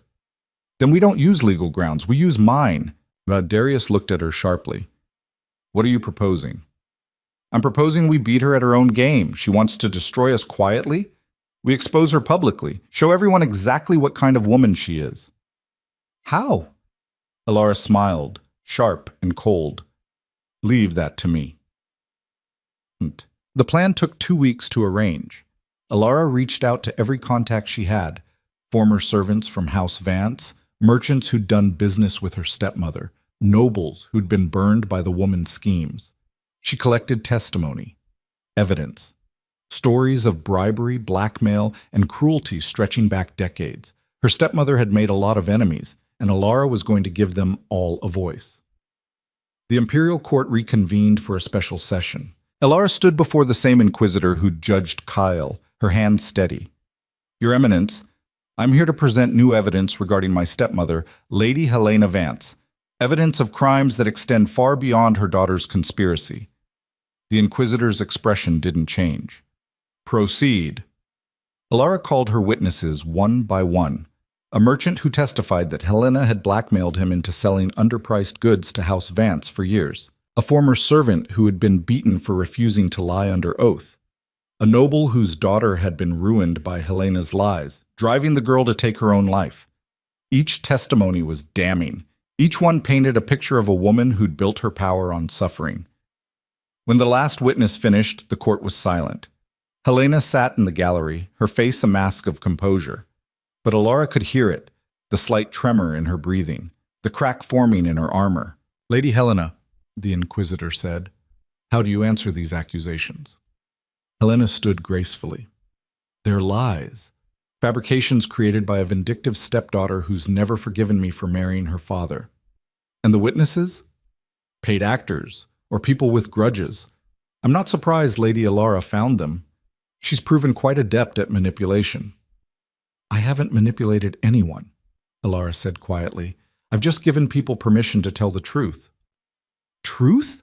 Helena's voice turned sharp. "You speak of truth? A girl who murdered her own husband." "I was acquitted of that," Alara interrupted. "Kyle confessed, remember? Because you forced him to." "No, because he was guilty." The inquisitor raised a hand. "Silence, both of you." Helena's mouth snapped shut. "I've heard enough," the inquisitor said. "Lady Helena Vance, you are hereby charged with conspiracy, blackmail, and reckless endangerment. You will be held pending further investigation." Helena's composure finally shattered. "This is absurd. I demand—" "You demand nothing," the inquisitor said coldly. "Guards, remove her." They dragged Helena out, struggling, screaming, her carefully constructed mask torn away. Alara stood perfectly still, listening to the woman's fury echo through the chamber. And felt nothing. No triumph, no satisfaction, just the quiet certainty that justice, however imperfect, had finally been served. The attack stopped within days. With Helena imprisoned, the raiders lost their funding and scattered. Wolfspire's borders stabilized, trade resumed, and slowly, cautiously, Alara began to breathe again. She was sitting in Darius's study one evening when he handed her a letter. "What is this?" she asked. "Read it." Alara ran her fingers over the raised seal. "Imperial crest." "I can't read it. It's not in Braille." "Right. Sorry." Darius cleared his throat. "It's from the Emperor. He's formally recognizing you as Lady Wolf and granting you a seat on the Northern Council." Alara's breath caught. "A council seat?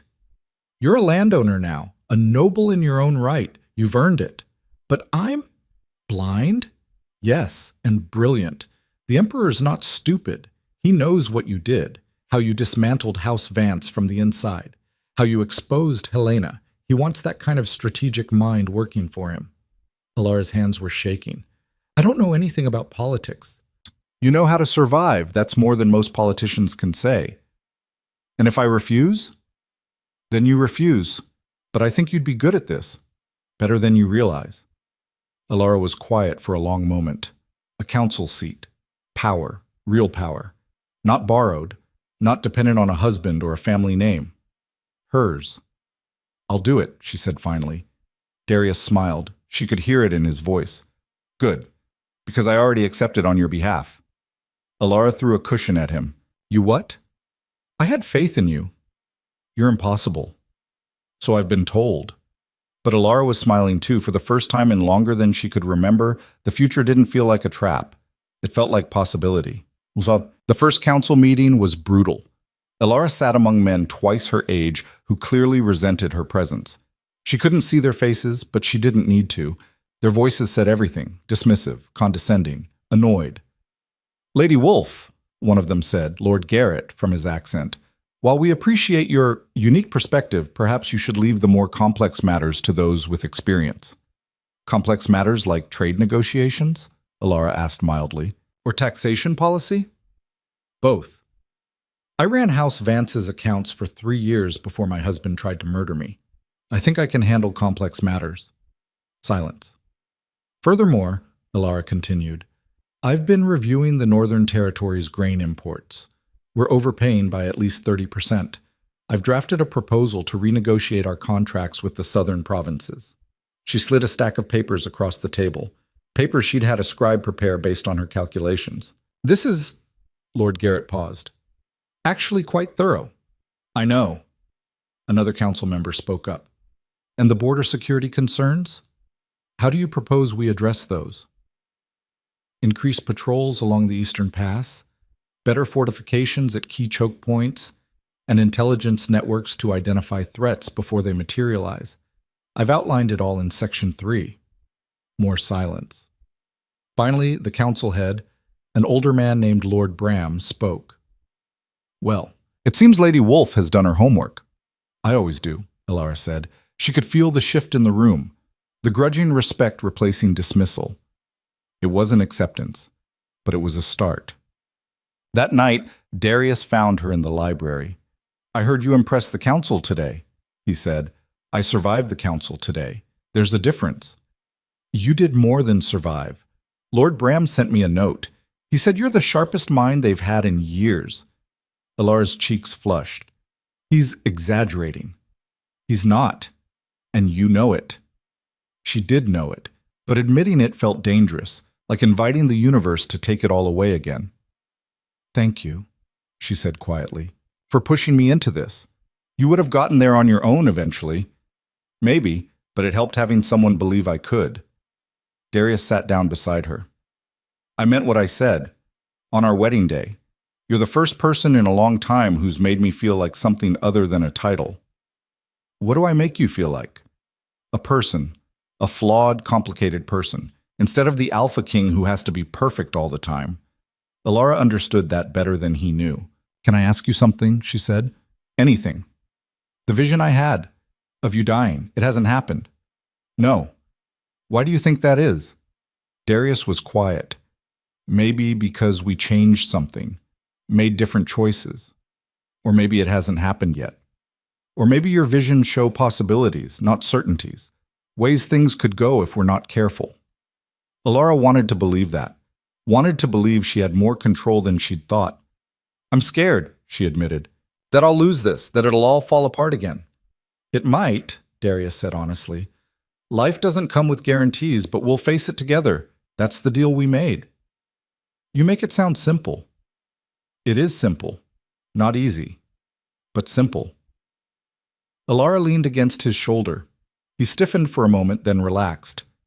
They sat like that for a long time. Two people who'd been broken, learning to be whole again. And for the first time since Kael had betrayed her, Alara felt something she'd thought was lost forever. Hope.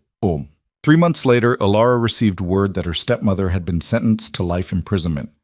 No execution, no dramatic end, just a quiet removal from the world she'd tried so hard to control. Alara felt nothing when she heard. No relief, no vindication. Helena was simply gone. Another ghost laid to rest. That same week, Finn was officially recognized as lord of a small estate Darius had purchased for him. A fresh start, a chance to build something that wasn't tainted by House Vance's legacy. I don't deserve this, Finn said when Alara told him. Yes, you do. You survived hell and came out still kind. That's worth rewarding. He hugged her tight.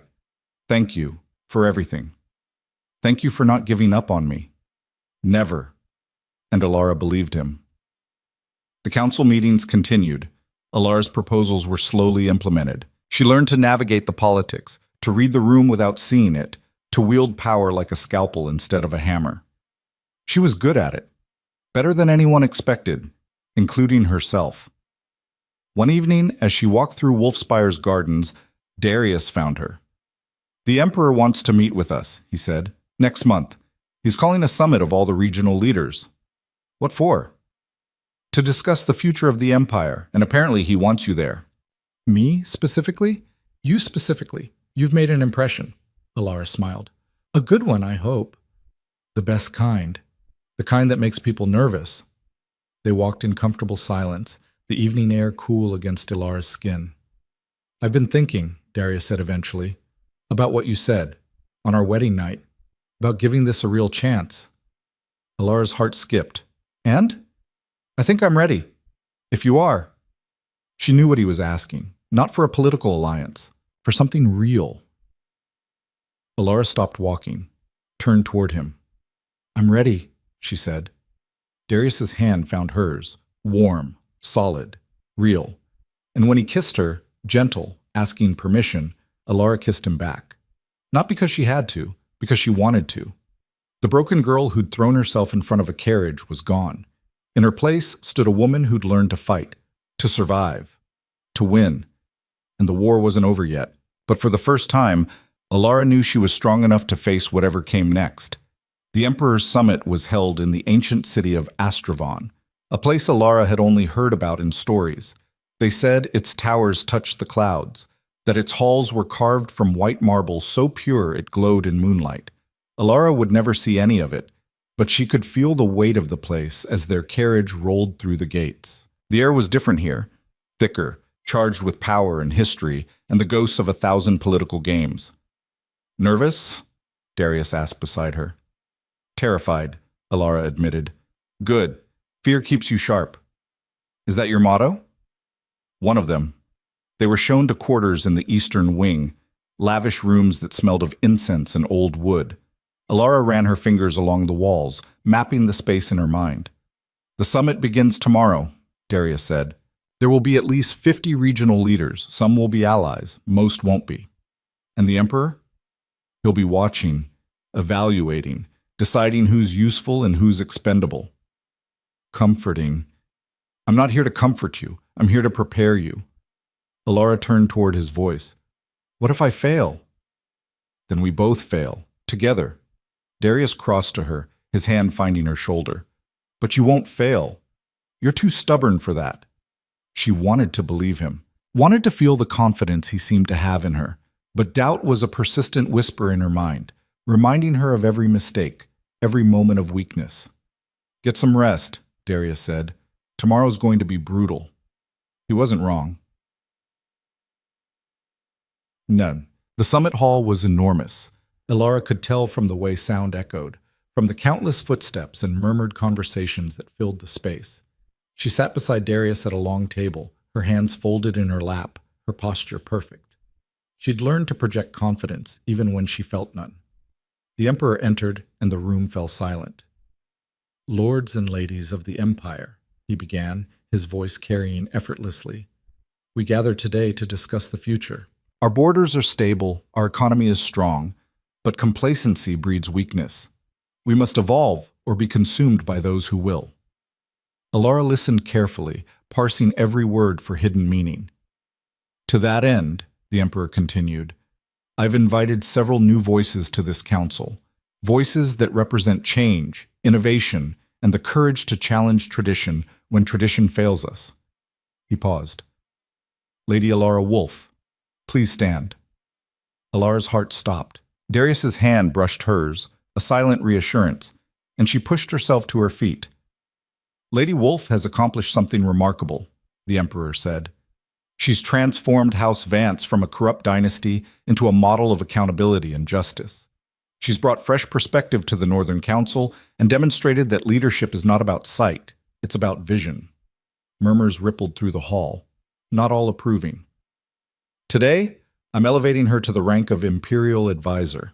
Her counsel will be sought on matters of law, justice, and regional governance. Ilara's breath caught. Imperial Advisor, a position that carried more power than most noble titles, a position that made her untouchable. Thank you, Your Majesty, she managed. Her voice didn't shake, barely. Don't thank me yet, the Emperor said, and there was amusement in his tone. You're about to earn it. Ilara sat down slowly, her mind reeling. Across the table she'd heard a familiar voice, cold and sharp. Lord Brennan, one of Kael's former allies. Your Majesty, With respect, Lady Wolf is a controversial choice. Her methods have been unorthodox. Some might say ruthless. And your point? The Emperor asked mildly. My point is that elevating someone so divisive sends a dangerous message. It suggests that the ends justify the means. They do, Alara said before she could stop herself. The room went silent. Excuse me? Brennan's voice was ice. Alara stood again. Her hands were shaking, but she kept them steady. The ends do justify the means, she said clearly, when the means are exposing corruption, when the means are protecting the innocent, when the means are ensuring justice is served instead of buried. You speak of justice? Brennan laughed. You destroyed House Vance, a family that served the Empire for generations, over personal grievances. I exposed criminals, Alara corrected. Criminals who poisoned me, imprisoned my brother, and murdered others who threatened their power. If that's divisive, so be it. And what of your marriage to the Alpha King? A convenient alliance that consolidated immense wealth and power. Some might call that opportunistic. Some might call survival opportunistic, Alara shot back. I'd call it smart. Murmurs of approval now. Not everyone in the room hated her. Lady Wolf, the Emperor said. Lord Brennan raises an interesting point. How do you respond to accusations that your rise to power has been built on manipulation rather than merit? Alara took a breath. This was the test. This was what everything had been leading to. Your Majesty, she said slowly, I was born into privilege. I lost my sight to illness, my husband to betrayal, and my family to greed. I was poisoned, hunted, and left for dead. Everything I have now, I earned by refusing to die quietly. She turned toward where she thought Brennan was sitting. You call that manipulation? I call it refusing to let powerful men write my ending for me. And if that offends you, Lord Brennan, I'd suggest examining why a blind woman's success threatens you so much. The silence that followed was absolute. Then someone started clapping. Slowly, others joined. Not everyone, but enough. Well said, Lady Wolf, the Emperor said. You may sit. Alara sank back into her chair, her heart pounding so hard she thought everyone could hear it. Darius's hand found hers under the table. He squeezed once. Approval. She'd passed. The rest of the summit was a blur of discussions and debates. Alara contributed when she could, stayed silent when she couldn't, and learned more about imperial politics in 6 hours than she'd learned in a lifetime. By the time evening came, she was exhausted. Darius found her in their quarters, staring out a window she couldn't see through. You were brilliant today, he said. I was terrified. Doesn't make you any less brilliant. Alara turned toward him. Brennan's going to be a problem. Brennan's always been a problem, but he's lost credibility. You made him look petty. I made him look honest. He's right. I did manipulate my way into power. No, Darius said firmly. You fought your way into power. There's a difference.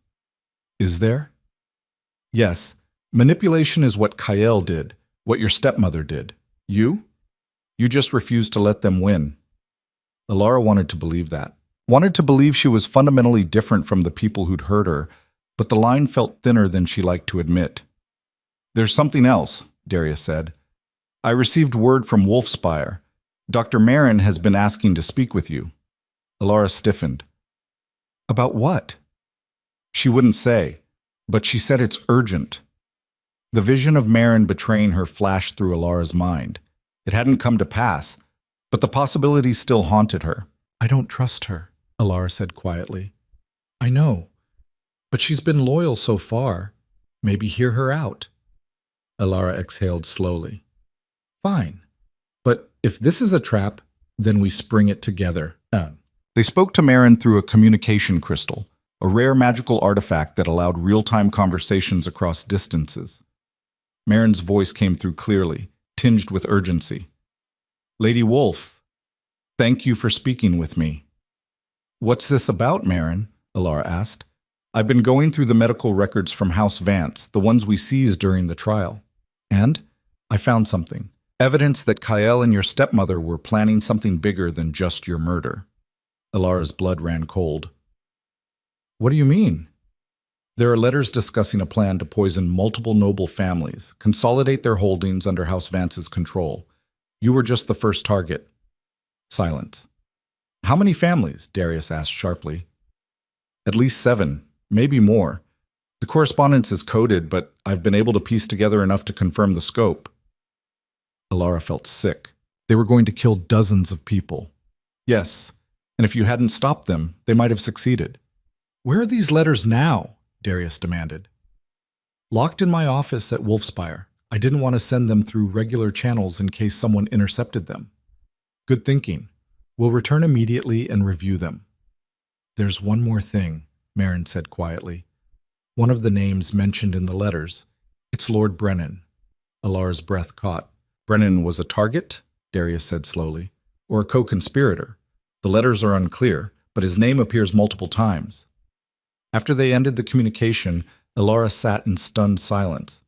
If Brennan was involved, she said finally, then his attacks on me today weren't about principle. They were about covering his own tracks. Or discrediting you before you could expose him, Darius added. Either way, we need those letters. And if they prove he's guilty, then we destroy him the same way you destroyed Kael. It should have felt satisfying. Instead, it just felt heavy. Another battle, another enemy. When would it end? They returned to Wolfspire within 2 days, pushing the horses hard. Marin met them in her office, the letters spread across her desk. Alara listened as Darius read them aloud, her hands clenched in her lap. The conspiracy was even worse than Marin had described.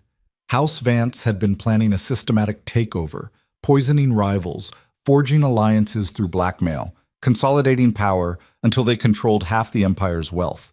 And Brennan's name appeared again and again, not as a victim, as a partner. He helped them, Alara said quietly. Helped them plan it. It looks that way, Marin confirmed. Though proving it will be difficult. The letters are coded, and Brennan will claim they're forgeries. Then we need more than letters, Darius said. We need a confession. How do you propose we get that? Alara asked. Darius smiled, sharp and dangerous. We set a trap. Won't. The trap was simple, but elegant. They sent word to Brennan that they discovered evidence implicating him in House Vance's conspiracy, that they were planning to present it to the Emperor unless he came to Wolfspire to explain himself. Brennan arrived within 3 days, flanked by guards and radiating indignation. This is an outrage, he declared. I demand to see this so-called evidence. Of course, Darius said smoothly. Right this way. They led him to a private study. Alara sat in the corner, silent and still. Darius laid the letters on the desk. Brennan read them, his face going progressively paler. These are forgeries, he said finally. Are they? Darius asked mildly. Obviously. Anyone could have written them and added my name. Even the ones in your handwriting? Brennan's eyes snapped to Darius. What? We had a handwriting expert examine them. 3 of the letters match samples of your writing we obtained from court records. Oh, it was a bluff. They hadn't had time for that level of analysis. But Brennan didn't know that. I was coerced, he stammered. Kael threatened my family. I had no choice. So you admit you were involved? Alara said quietly from the corner. Brennan spun toward her. You set me up. No, I gave you a chance to confess. You took it. Brennan's face twisted with rage. You think you've won? You're nothing but a blind girl playing at power. The moment Darius tires of you, you'll be discarded like the worthless... Darius's fist connected with Brennan's jaw before he could finish. The Lord crumpled, blood streaming from his split lip. Speak to my wife that way again, Darius said coldly, and I'll do worse than break your jaw. Guards entered and hauled Brennan to his feet. You'll be held pending investigation, Darius said. And trust me, the Emperor will hear everything. As they dragged Brennan away, Alara stood slowly. Did we just commit treason? She asked. Technically, maybe. But Brennan confessed. That makes it legal. You're a very flexible interpreter of the law. I learned from the best. Alara smiled despite herself. Yet, the Emperor received their report personally. He read the letters, listened to the recorded confession, another use of the communication crystal, and then sat back in his throne. Lord Brennan will be stripped of his titles and imprisoned, he said finally. His lands will be redistributed. His family will be investigated. Thank you, Your Majesty, Elara said. Don't thank me. You did the work. I'm simply acknowledging it. The Emperor leaned forward. You've made powerful enemies, Lady Wolf, but you've also made powerful friends. Use both wisely. I will, Your Majesty. As they left the throne room, Darius touched her arm. You realize what this means, don't you? That we've dismantled 2 noble houses in less than a year? That you've become one of the most influential people in the Empire, whether you wanted it or not. Elara hadn't wanted it, but she'd earned it, and she wasn't going to waste it. 3 months later, Elara stood before the Northern Council with a proposal that would have been unthinkable a year ago. I'm proposing we establish a legal aid system, she said clearly. One that provides representation to those who can't afford it. Too many people suffer injustice simply because they lack the resources to fight back. That's a noble sentiment, Lord Bram said carefully. But who would fund such a system? I would, using a portion of the assets I inherited from House Vance. It seems fitting that money built on exploitation should be used to help the exploited. Murmurs around the table. Not all approving, but no one outright objecting. And who would administer this program? Another council member asked. I would. With oversight from the council, of course. I'm not asking for unchecked power. I'm asking for the opportunity to do something meaningful. Lord Bram looked at her for a long moment. Then he smiled. Motion carries. Pending final approval from the Emperor. The Emperor approved it within a week. And just like that, Elara had created something that would outlast her. Something that mattered. That night, she and Darius sat in the gardens of Wolfspire, listening to the fountain. You did it, Darius said quietly. Did what? Found your purpose. The thing that sustains you beyond anger and revenge. Elara thought about that. I suppose I did. How does it feel? Terrifying. What if I fail? What if the system doesn't work, or people abuse it, or... Then you fix it. That's what you do. You see problems, and you solve them. I can't see anything, Elara pointed out. You know what I mean. She did. And it was true. She'd spent so long focused on surviving, on fighting, on destroying her enemies. But now she could build something instead. Thank you, she said quietly. For what? For believing I could be more than a victim. Darius's hand found hers. You were never just a victim, even when you thought you were. Elara leaned against him, feeling the steady rhythm of his heartbeat. They sat like that for a long time, 2 people who'd been broken learning that healing was possible, that love, real love, not the poisoned version Kael had offered, could grow in the ruins of trauma. It wouldn't be perfect. Nothing ever was. But it would be real. And that was enough. The vision came one last time that night, but this one was different. Elara saw herself, older, grayer, sitting in a sunlit room surrounded by papers and voices. She was laughing at something someone said, her hand gesturing as she spoke. She looked happy, whole, free. Beside her sat Darius, his hand resting on hers, his expression soft in a way Elara had never seen before. And around them, children, grandchildren maybe. Family built not on blood and obligation, but on choice and love. The vision faded gently, like sunlight through clouds. Elara woke with tears on her face. For the first time, her visions weren't showing her death or danger or loss. They were showing her a future worth fighting for. 6 months later, Elara received a letter from an unexpected source. It was from a young woman named Celia, a merchant's daughter who'd been helped by Alara's legal aid program. She'd been falsely accused of theft by a noble who wanted to avoid paying a debt. The program had provided her with representation, and she'd won her case. The letter was short, but heartfelt. Thank you for giving me a voice when I thought I had none. Thank you for proving that justice isn't just for the wealthy. I'll never forget what you did for me. Elara held the letter for a long time, running her fingers over the paper. This was what mattered, not power or wealth or titles, making sure others didn't suffer the way she had. Good news? Darius asked, entering the room. The best kind. She told him about the letter. When she finished, he was quiet. You're changing the world, he said finally, one person at a time. That's all anyone can do. It's more than most people try. Alara stood and crossed to him, her hands finding his face. I love you, she said. The words came easier now. I don't think I've said that enough. You've said it plenty.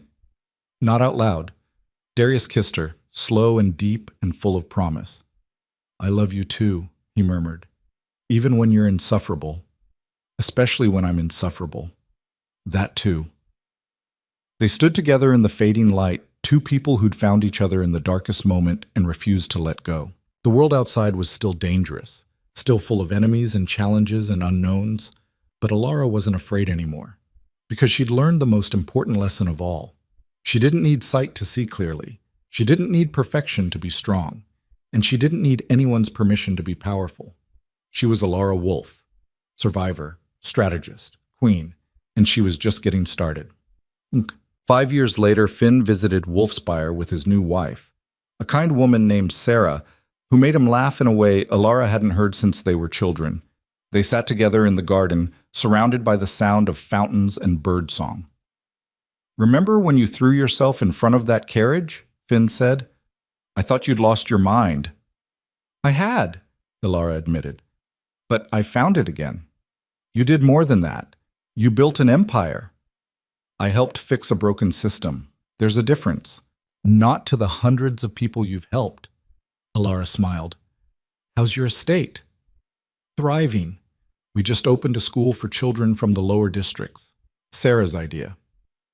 She's a good influence on you. She keeps me honest. They sat in comfortable silence for a while.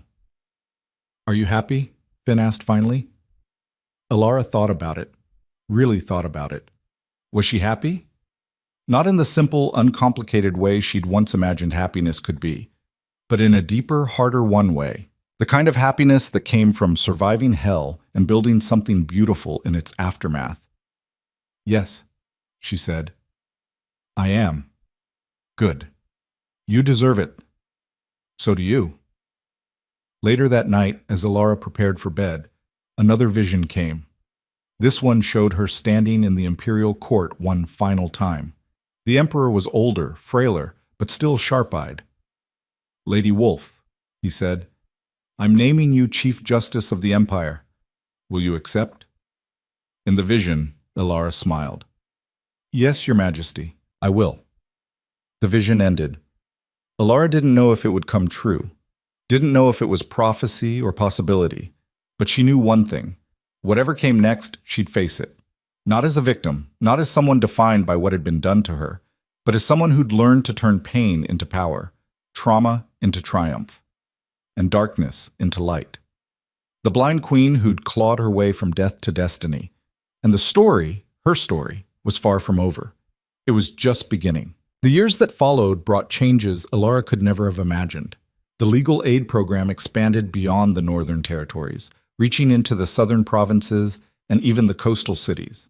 What had started as one woman's attempt to right wrongs became a movement that shifted the entire empire's approach to justice, but success bred new enemies. One morning, Alara received a visitor she hadn't expected, Lady Cassandra Thorne, a noble woman from the eastern provinces known for her sharp tongue and sharper mind. Lady Wolf, Cassandra said as she entered Alara's study. Her voice was cultured, precise. I've heard so much about you. None of it good, I imagine, Alara replied. Cassandra laughed. On the contrary, I find your work fascinating. Threatening to the established order, certainly, but fascinating. Is this a social call or an interrogation? A proposition, actually. Cassandra settled into a chair. I represent a coalition of noble women who've been watching your rise with great interest. We'd like to discuss an alliance. Alara's hand stilled on the documents she'd been reviewing. What kind of alliance?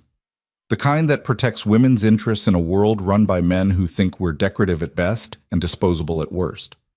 It was bold, dangerously bold, and exactly the kind of thing that could get them all killed if they weren't careful. Tell me more, Alara said. Over the next hour, Cassandra outlined a network of noble women across the empire, each controlling significant wealth or political influence, each tired of being sidelined by husbands, fathers, and brothers who treated them as property. "We need a leader," Cassandra said. "Someone who's already proven she can take on the patriarchy and win. Someone the Emperor respects." "You want me to lead a rebellion?" "I want you to lead a reformation. There's a difference." Alara considered it carefully. The risks were enormous, but so was the potential. "I'll need to discuss this with Darius," she said finally. "Of course, but decide quickly. Change doesn't wait for anyone." After Cassandra left, Alara sat in silence for a long time. This was bigger than her legal aid program, bigger than House Vance or House Wolf. This could reshape the entire empire, or destroy her completely. She found Darius in the training yard, sparring with his guards as he always did when he needed to think. "We need to talk," she said. He dismissed his men immediately and followed her inside. Alara told him everything Cassandra had proposed. When she finished, Darius was quiet for a long moment. "This could start a war," he said finally. "I know. The conservative nobles will see it as a direct threat to their power, which it is. I know that too. And you're considering it anyway?" Alara turned toward him. "When I was dying in that house, being poisoned by the man who claimed to love me, do you know what I kept thinking?" "What?" "That I wasn't the first. That Kael had probably done this to other women before me, and that if I didn't survive, he'd do it to someone else after." "Alara, I'm not the only woman who's been betrayed, abused, or discarded by powerful men. I'm just the one who had the resources and the rage to fight back. But what about all the others? The ones who don't have visions or alpha kings to save them?" Darius exhaled slowly. "You want to save them all. I want to give them the tools to save themselves. That's not the same thing. It's better. Because salvation you're given can be taken away. But power you claim for yourself, that's yours forever." Darius studied her for a long moment. Then he smiled, proud and a little awed. "You're going to do this no matter what I say, aren't you?" "Probably, but I'd rather do it with your support than without it." "Then you have it. All of it." He pulled her close. "But we do this smart. We build alliances carefully, we document everything, and we make sure that when we move decisively." "Agreed." "And Alara?" "Yes?" "This is going to make you the most powerful woman in the Empire. You know that, right?" Alara hadn't thought of it that way. But Darius was right. If this succeeded, she wouldn't just be Lady Wolf anymore. She'd be something entirely new, something the Empire had never seen before. "I can live with that," she said quietly. "Good, because I don't think you have a choice." The coalition met in secret over the following months. 12 noblewomen, each controlling different territories and resources, each bringing unique strengths to the alliance. They called themselves the Silver Court, a deliberate contrast to the Emperor's Golden Court. Alara became their unofficial leader, though she insisted on calling herself their coordinator instead. "Leadership implies I'm above you," she explained at their first formal meeting. "I'm not. We're equals working toward a common goal." "Spoken like a true politician," Lady Cassandra said dryly. "I'll take that as a compliment." They started small, advocating for property rights reform, pushing for laws that protected women's inheritance, lobbying for female representation in regional councils. Each victory was minor, but they added up. And people noticed. The Emperor noticed. He summoned Alara to the palace 6 months after the Silver Court's formation. She went alone despite Darius's protests. "Your Majesty," she said, kneeling. "Rise, Lady Wolf." The Emperor sounded amused. "I've been hearing interesting things about your activities." "I hope they're accurate, Your Majesty. You formed a political coalition of noblewomen, the Silver Court, I believe you call it?" "Yes, Your Majesty." "And what exactly are your intentions with this coalition?" Alara chose her words carefully. "To ensure that half the Empire's population has a voice in how it's governed. A noble goal, some might call it seditious. Some might call equality seditious, Your Majesty. I call it overdue." The Emperor was quiet for a moment. Then he laughed, genuine and surprised. "You have steel in your spine, Lady Wolf. I've always appreciated that about you." "Thank you, Your Majesty." "I'm not stopping you, but I am watching. Make sure your reformation doesn't become a revolution. I have enough problems without a civil war. Understood, Your Majesty. As she left the palace, Alara felt the weight of what she'd just done. The Emperor had given her tacit approval, which meant the Silver Court was no longer a secret rebellion. It was official policy. Done. 2 years later, the Silver Court had grown to 30 members. Their reforms had passed into law across most of the empire. Women could own property independently, could represent themselves in court, could hold positions of authority without male guardianship. It wasn't perfect. Change never was, but it was progress. Real, measurable progress. Alara stood before the Imperial Council, now expanded to include 5 women from the Silver Court, and presented their latest proposal. We're proposing an education initiative, she said, one that provides free schooling to all children, regardless of gender or class. Lord Bram frowned. That's an ambitious undertaking. The cost alone will be offset by increased productivity and innovation, Alara interrupted smoothly. An educated population is a prosperous population. The data supports this. She'd learned to speak their language, to frame moral arguments in economic terms. It worked more often than not. The council debated for hours. In the end, they approved a pilot program in 3 territories. It was a start. After the meeting, Lady Cassandra found Alara in the hallway. You're brilliant at this, she said. You know that? I'm adequate at this. There's a difference. Stop being modest. It doesn't suit you. Alara smiled. How are things in the eastern provinces? Tense. The conservative nobles are pushing back hard against our reforms. There's talk of forming a counter-coalition. Let them. We have the Emperor's backing and the law on our side. For now. But politics are fluid. Today's ally is tomorrow's enemy. Then we make sure we're too valuable to become enemies with. Cassandra laughed. See? Brilliant. That night, Alara had another vision. This one was different from any she'd experienced before. She saw herself old, truly old with silver hair and lined hands. She was sitting in a garden surrounded by children who weren't hers. Students, she realized, young women studying law and governance. One of them asked a question. Lady Wolf, how did you do it? How did you change an entire empire? The older version of herself smiled. I didn't change it alone. I just refused to accept that change was impossible. And I found others who felt the same way. But you were blind. Didn't that make it harder? It made it different. But blindness taught me to see what others missed, the patterns beneath the surface, the connections between seemingly unrelated events. It was a gift, in its way. Do you regret anything? The older Alara was quiet for a moment. I regret the years I spent afraid. The time I wasted thinking I needed to be perfect before I could be powerful. But the rest? The fighting, the struggle, the constant battle to make things better? No, I don't regret any of that.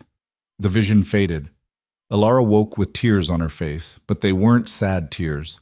They were grateful ones, because she'd seen her future, and it was everything she'd hoped for. The vision from the Emperor's court came true 3 years later. Alara was 52 years old when the Emperor summoned her to his private chambers. He was dying. Everyone knew it. Lady Wolf, he said, his voice weaker than she'd ever heard it. I'm stepping down. My son will take the throne in 6 months. I'm sorry, Your Majesty. Don't be. I've lived a long life, made my mark. He coughed. But before I go, I want to ensure my legacy includes the changes you've fought for. Your Majesty? I'm creating a new position, Chief Justice of the Empire, someone who oversees all legal matters, ensures the law is applied fairly, and has the authority to challenge even the Emperor if necessary. Alara's breath caught. I'm offering it to you, he said, if you'll accept. She'd seen this moment in her vision years ago, but living it was different, more real, more terrifying. Your Majesty, I'm honored, but I'm also blind, female, and controversial. The conservative nobles will never accept. The conservative nobles don't have a choice.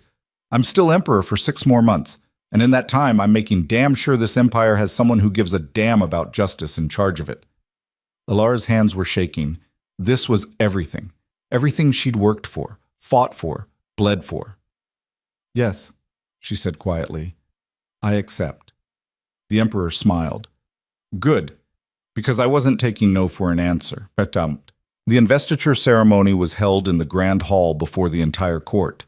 Alara knelt before the emperor, frail now but still commanding, and felt the weight of the ceremonial chain settle around her shoulders. Rise, Chief Justice Alara Wolf, he said, and serve this empire with the same courage and integrity you've shown throughout your life. Alara stood. The room erupted in applause. Not everyone was happy. She could hear the scattered silence where conservative nobles refused to clap. But she didn't care, because the majority were celebrating a blind woman becoming the second most powerful person in the empire, celebrating change, celebrating progress. Darius was waiting for her when she descended from the dais. How does it feel? He asked quietly. Like I can finally breathe. You've earned this. Every bit of it.